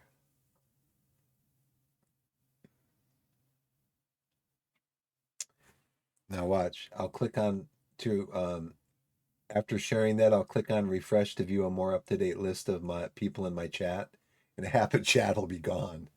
Like, oh man, this guy, he's talking about eating bugs. What is he talking about? This is not my kind of channel. Yeah, you know what? I'm just gonna lock him up. I'm just gonna lock him up. One of my best players, you know. He's uh he's gonna get to 4 stars. He's gonna get there because he's that good. Um Again, 9 goals, 8 assists, 17 goal contributions, 3 players of the match, just below 7. Um and then let's see where he is in the dynamics. Yeah, he's a highly influential player. I need to renew him.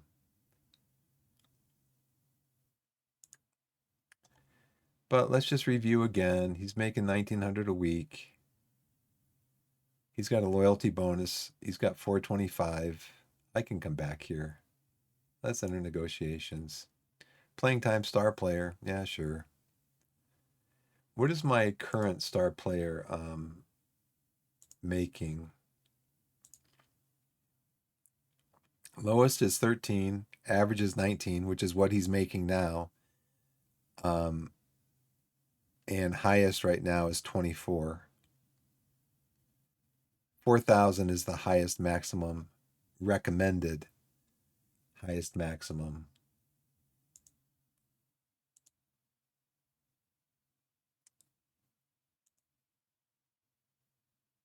But he's making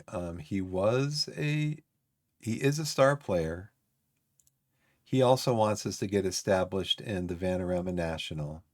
He's making 1900 per week.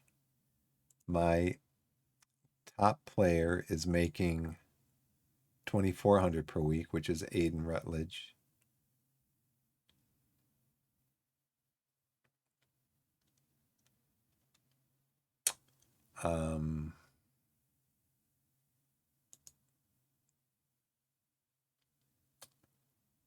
Long-term aim of the club. Yes, that is the long-term aim of the club. Ooh. He wants almost the full 4,000, which is the maximum. He wants 12,000 if he hits 12 goals and assists. How about this one for 30? This one for 25. You know what I need to put in there? How about if we add a bonus, you stay healthy? Can we add that bonus?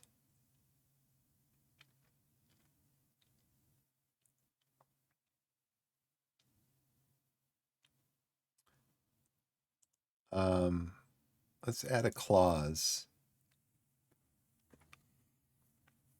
At least he's not asking for, oh, he is asking for a promotion salary raise. He wants to keep that on there because he had that on there before.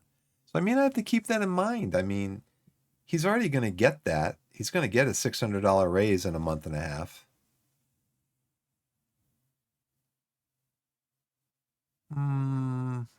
Is there anything in here about him staying healthy?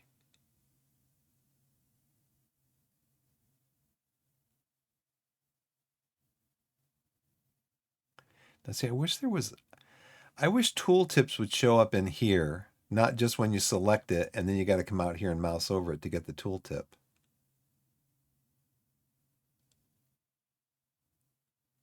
I mean, basically, he wants $900 a month more or a week more than my top paid player. How old is he? 24? Well, I'll tell you what, dude. I have to lock you in. Oh, I can only do 2 years. His appearance fee, he wants up on that. 425, 100. 425, 100.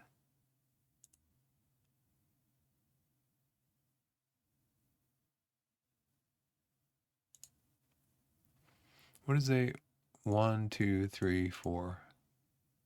1, 2, 3, 4. How about 10? 10,000? 1, 2, 3, 4.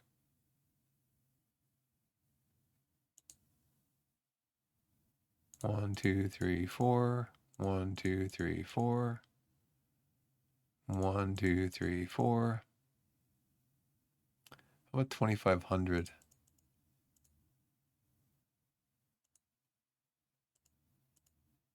How about 10,000?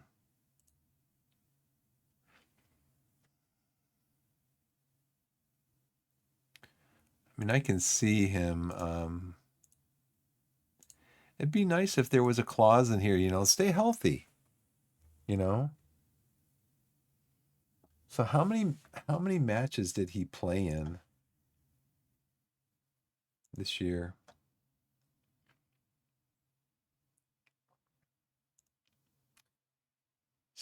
This year he was 1, 2, 3, 4, 5 injuries.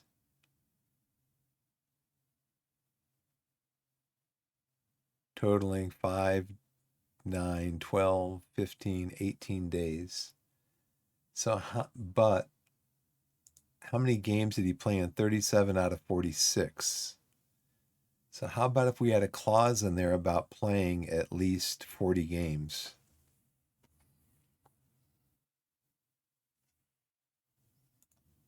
Maybe that'd be a bonus.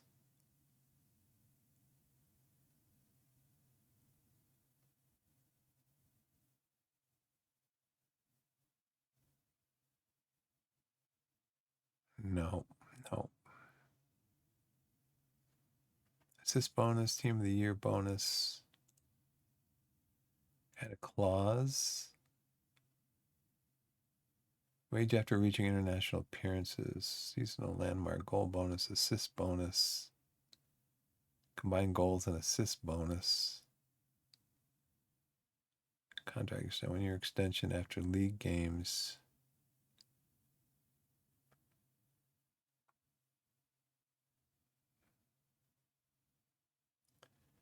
Optional contract extension by club. Relegation release clause, not promotion release clause, sell on fee, match highest earner clause.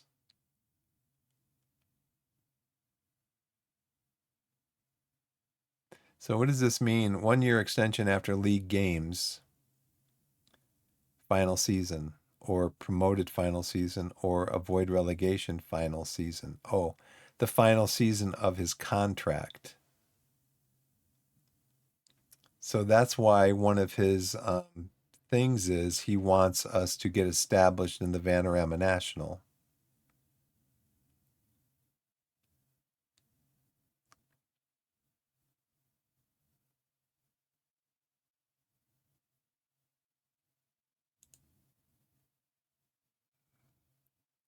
After 30 league games. I don't know what this means though. Extends the player's contract by an additional year if they make a specified number of league appearances for the club in the final season of their contract. This is probably more something that the player would want to add on there. So since the player didn't add on there, then I probably don't want to add it on there. Let's see. I can give you 25 goals and assists. That would be about 500 bonus per goal and assist. And then an additional 600 for these goals. Okay, I can do that. Let's see. 1, 2, 3. What did I offer him at?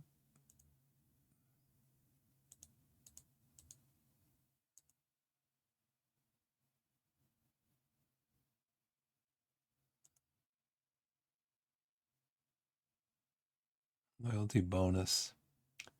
Lewis, how long have you been with the club? You've been with us for 3 years. Last year you had 16. This year you increased it by 1. Last year you missed more games, looks like. He's, I guess I also have to take into account that he's a very influential player. You know what he's going to do? You know, he doesn't like big matches.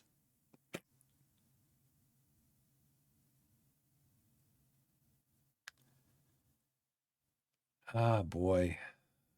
Doesn't like big matches. He has fairly poor intelligence on the pitch, which means if he had better intelligence, is that something we can work on in training? His pitch intelligence?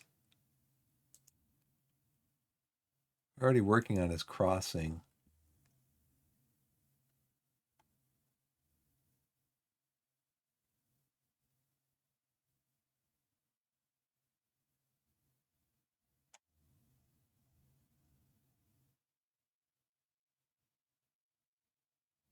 Free kick taking, corner taking.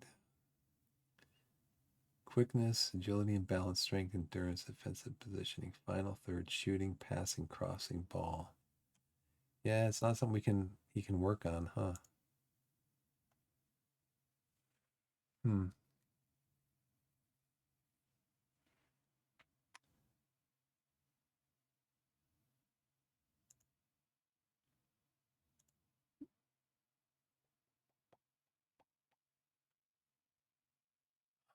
See.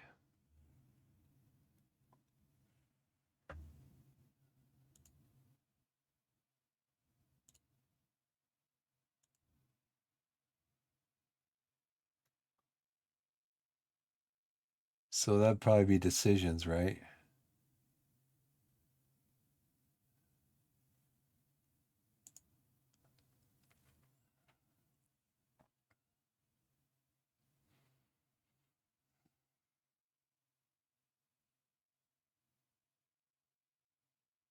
Offer me the requested salary will make our rest of our negotiations much easier. Okay. So you're requesting this much salary. Okay. Well, then let's lock that.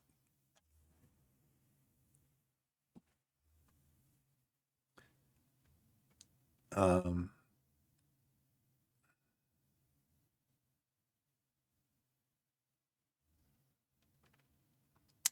so let's bring the loyalty bonus down to, like I said, 10. Right now you're on how much appearance fee? 425. Unused substitute fee 100.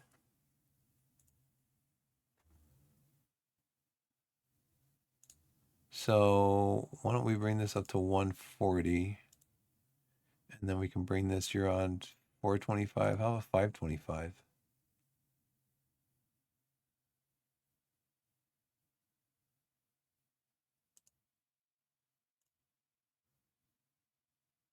I think he'll go for this.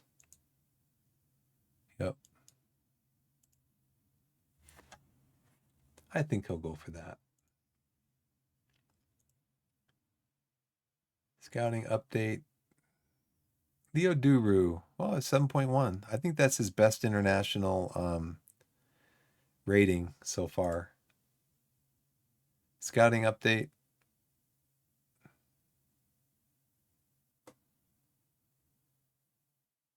Training schedule. Where's my scouting? I want to make sure that they're not spending all of their whole budget like before the season even begins. Before the season even begins, they're like, oh, we spent all our money. Sorry. We don't have any money to scout the rest of the season because we spent it all.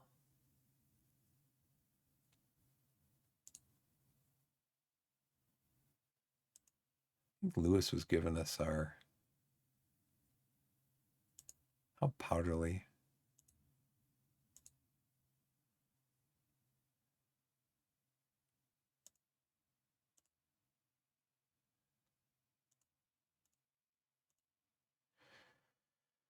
Oh boy. What's going on with the schedule? When's our first game? We're not even at the end of May yet. Who's the rest of the squad that I need to get signed?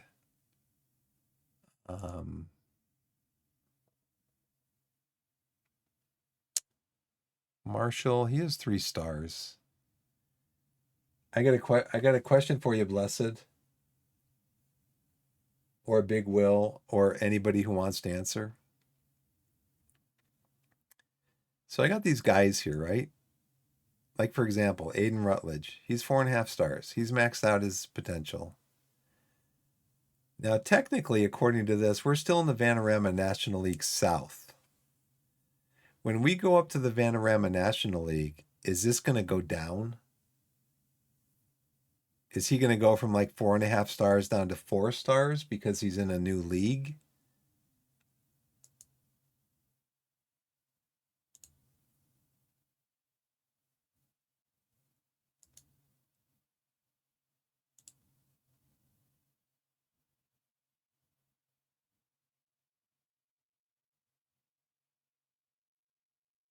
Star rating system based on our team. Okay. I think I knew that.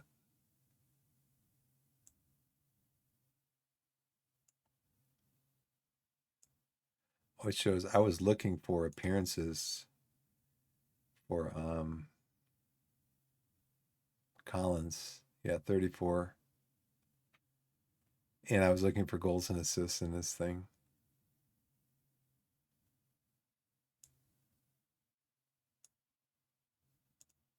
That's as good as it gets right there.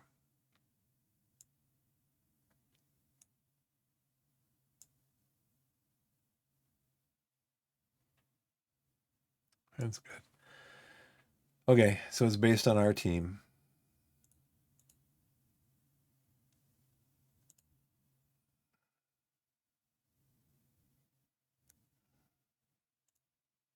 There's so much more to this game I need to learn.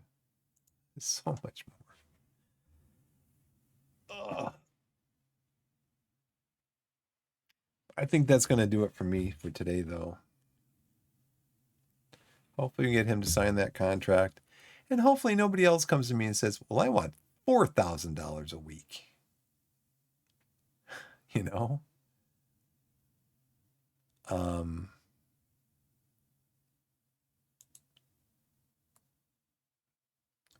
Hall's retiring. Halstead is going to be leaving at the end of his contract. Ryan Hansen's only 2.5 stars. I don't think he's going to stick around. Ross Marshall. Martin can get, he's 2.5, but he can get up to 3.5.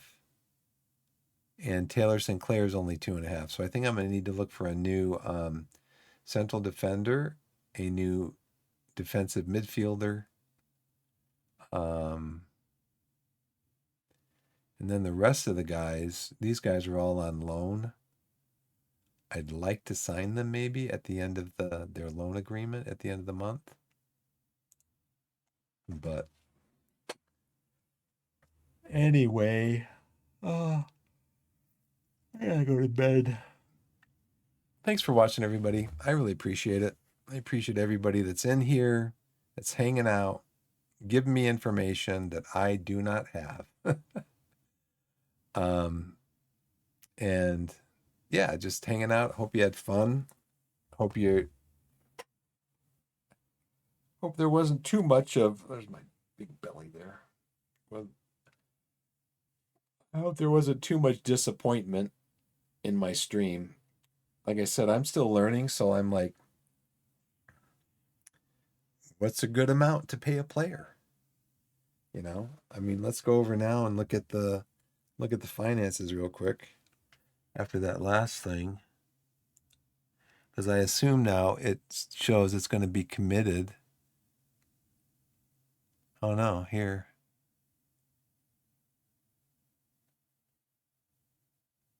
This includes salaries from contracts offered and excludes salaries from players who will leave the club. So that means the contract. Now, do I have to roll the day or something to get this to kick in?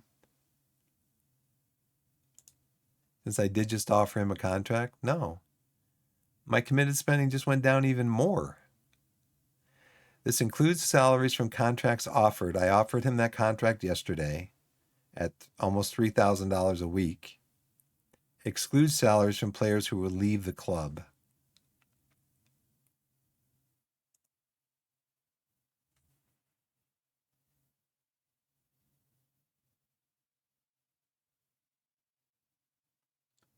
Why not 5,000 a week? Well, for one thing, he's not the best player on the team. My best player is my striker, Aiden Rutledge. I'm paying him $2,400 a week. And Collins is my 1, 2, 3, 4, 5. He's my third best forward. Oh, yeah. Why doesn't he ask for 5,000 a week? I want 5,000 a week, and I will not take a penny less.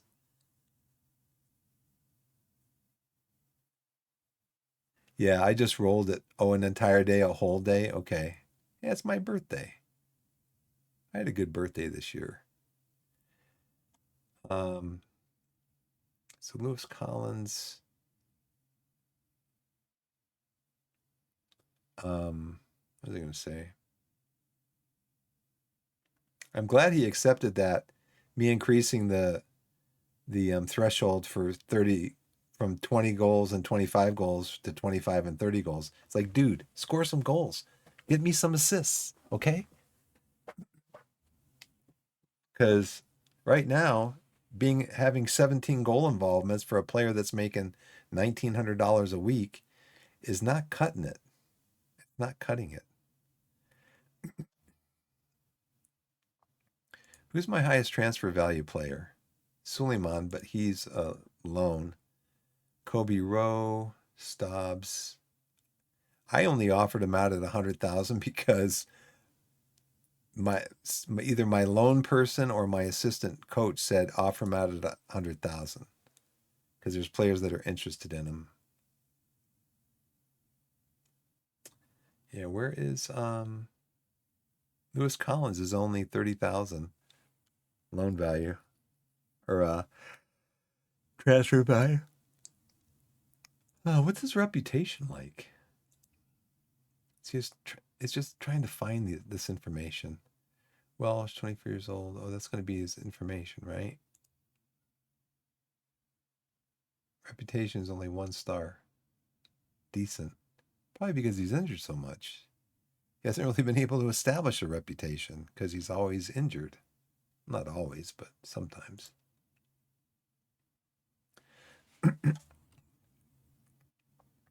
Yeah, so right now this is at 26.8. So this should go up to about 30 with that offer that I just made to him.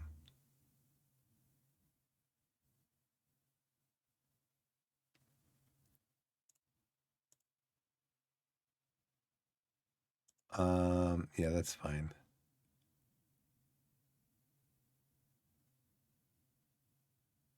Add players to not interested list. Yeah, because they're not very good players.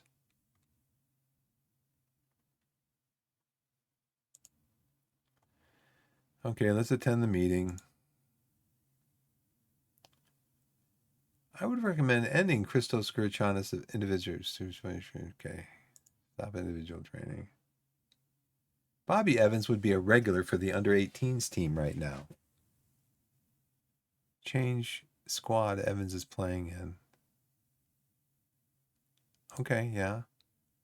This is what I do like this part of the game because they're recommending me when I'm trying to balance the squads like I was doing earlier. They're recommending to me, yeah, this guy should be on this squad, this guy should be on this squad. He's better suited to the under 18s.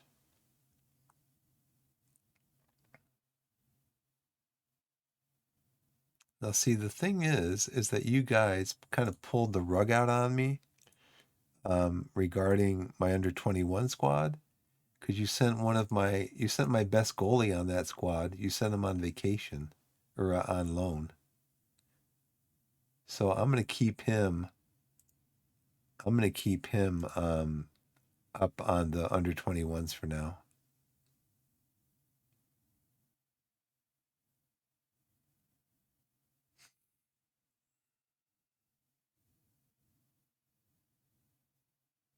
Sure.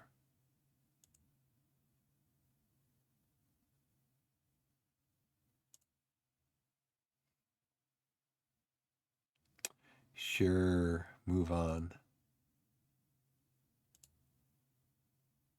Charlie Tully has made really exciting progress recently, and we can be confident in saying he has Vanarama national level potential ahead of him. That's good because I might still be in that in that league in 5 years.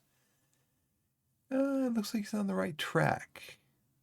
He looks like he's on the right track.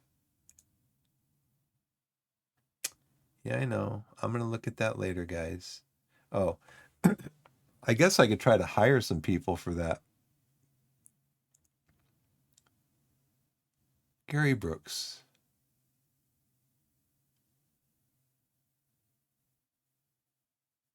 goalkeeping coach. Oh yeah, set on a coaching course. Okay, I think that's what I'll do tomorrow. That's what I need to do. I knew I need to do something with the staff. Is I need to get the under 21 staff set up. So why can't I place an advert? The board has no concerns about the size of the coaching team at the present time. We need more coaches. I need to go ask them, right?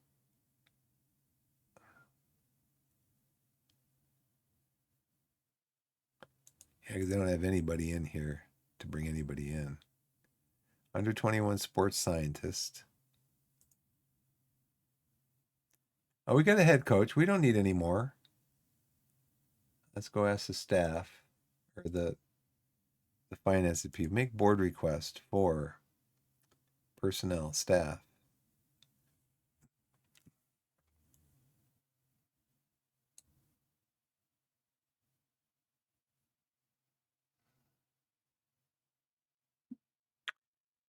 No increases. We need a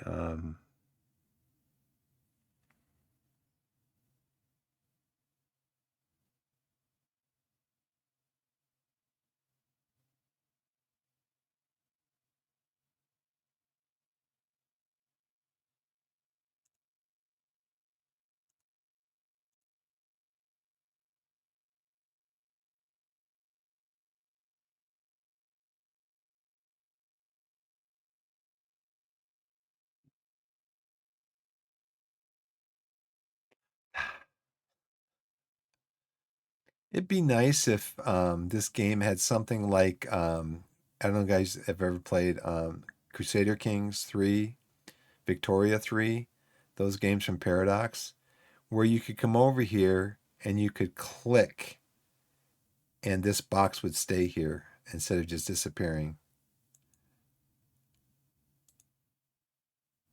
I can't make any more board requests.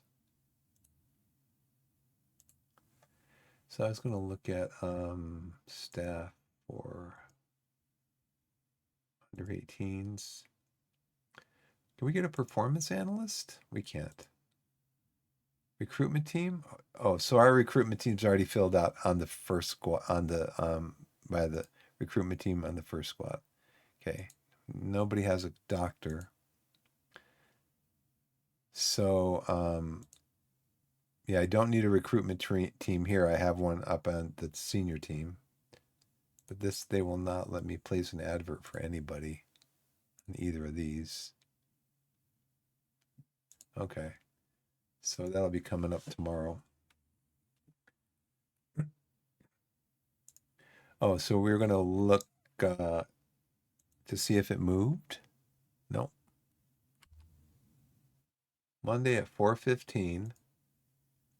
William signs a new deal. Nice, Marvin. Welcome back.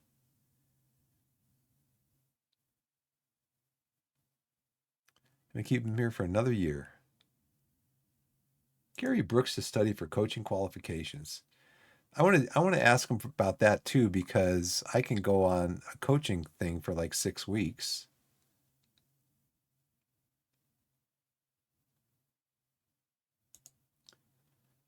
I'm pleased to inform the writing board's agreement a request you made at a recent board meeting. The number of coaches the under 21s allowed has been increased. This means the total number of under 21s coaches is now 1. What? That makes sense. Please go ahead and hire new coaches where necessary. Under 21s physio. The welfare of players is of utmost importance. So yeah, let's go back to staff. Let's go to under 21s. Let's go to place an advertisement for coaching. We already have a head coach. We need a coach. We need a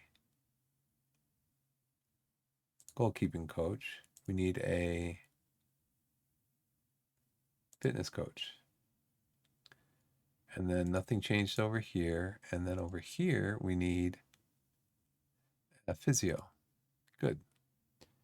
Then up here, oh,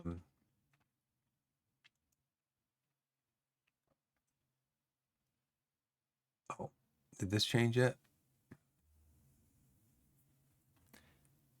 No.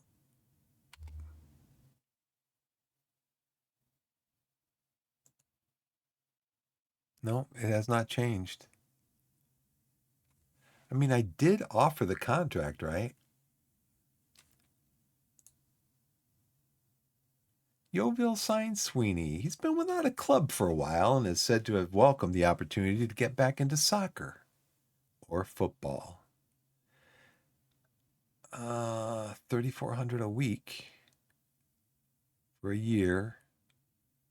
Free transfer. He's a center back. He would have been our best center back.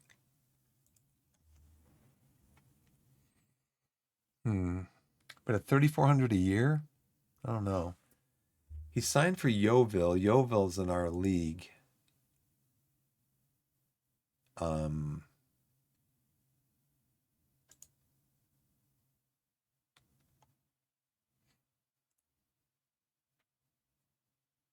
that's what I wanted to do. I wanted to go ask them about.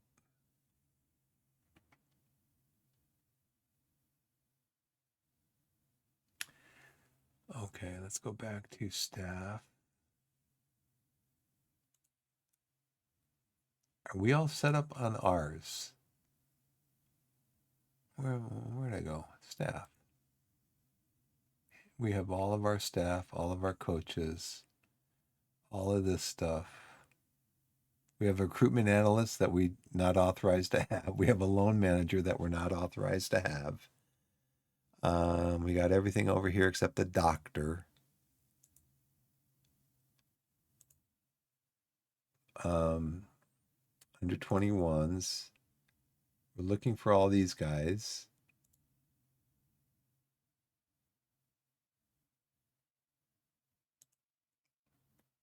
We're looking for, we've already got these guys set. What about under 18s? We got all those coaches. We're not authorized to have a performance analyst there. We have our staff here. So what do I want to do over here? Make board request. How about me going a coaching course?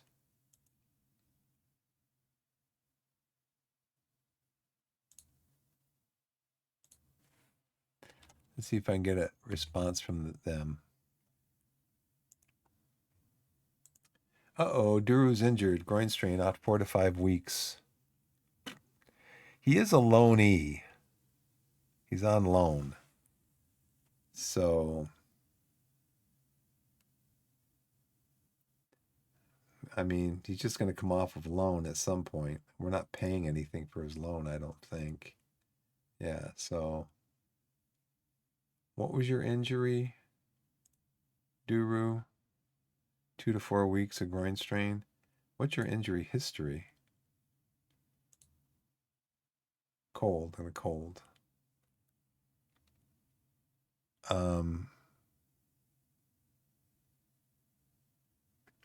First injury of his career, really.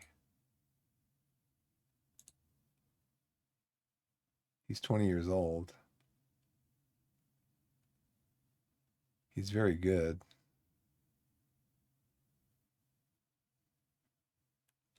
Okay.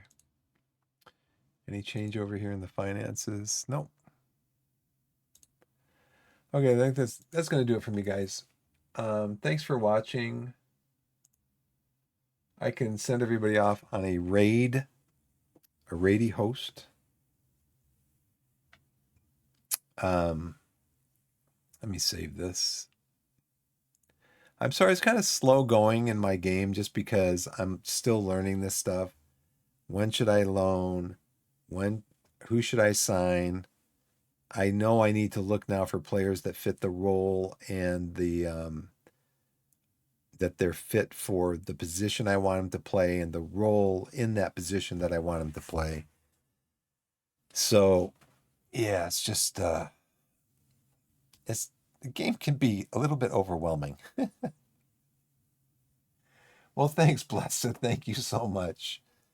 Yeah, it can be a little bit overwhelming. So, and I am trying to take my time to do this because, like I said, I think the reason I was able to pull Torquay up out of administration and last season and get them get the club promoted by placing first in the league this season is because I'm trying to take my time and go through these things kind of step by step by step. I was that way too. Like I used to play this long time World of Warcraft player, and I wasn't the best player, just like I'll never be the best at Football Manager. But I was good, and I played in some higher level guilds. Um, we did that raided, all the big dungeons and everything. And but I remember like when I played on my paladin, I was always, because you got hunters out there. All the DPS they want to be the highest on the damage list, always the damage meter. And I was always like, don't move until I pull. And we didn't wipe. We didn't wipe. So that was my big thing is I don't want to wipe. I want to get through this dungeon and whatever it's going to take, and let's not wipe because it takes you longer to get through the dungeon if you're wiping than it does if you just go step by step by step. Let the tank do his job, pull what needs to be pulled, DPS it down, and then go to the next group or whatever. And players don't understand that. Yes, it is. It is very rewarding. So yeah, I'm just a step by step kind of very methodical um, player trying to learn this. So, anyways, but I got to go because I'm also the father of a 6-year-old who's going to wake up in about 7 hours probably. So she's going to want daddy to do stuff. So, so we're going to save this. Come over here. I do like to leave everybody with a thought at the end of the stream. And that thought is wherever you are in the wide world, whether it's morning, afternoon, evening, or night, put yourself in a position to be blessed and be blessed. And that's the thought that I'd like to leave with everybody tonight. Let's look for a raid.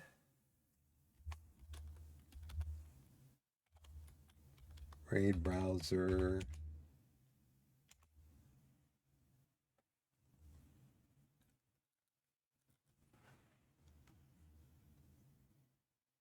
Let's see, English.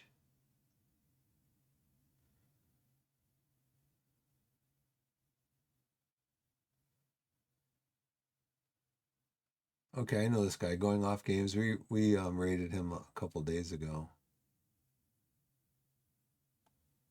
We can go to Ragtag, but Going Off Games. He's had 3 hours of uptime, so he might be on for a while yet. So let me get my headphones on so I can hear what's going on. Let me see who else is out there. Burnley, English, Gamer.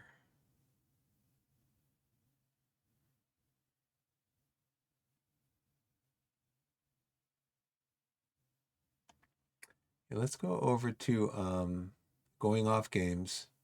Hopefully he'll be on for a while yet. And just thanks to everybody. Big Will, Blessed, um, Scheme. Appreciate everybody. Veggie. Uh, Longtime watchers, at least for the last 6 to 8 weeks, and new watchers, thanks for coming into the channel. I'm gonna set us up to go over to say hi to Going Off Games. He's playing Football Manager Meet the Cockfosters, Day 4, new division, same Fosters. He's in English, and we'll go say hi to him. So let me do my big pick splash screen. And we'll see you guys. I'll be on tomorrow night. So if you're here, I appreciate it. And if anybody wants to toss me a follow, I'd appreciate a follow. But we'll go over and say hi to Going Off Games right now. And let's see.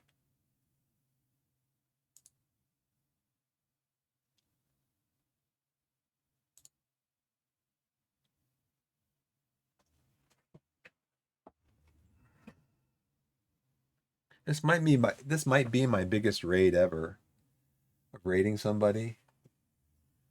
Let's see, 2, 4, 6, 8, 10, 12, 14, yeah, 16. Everybody's in.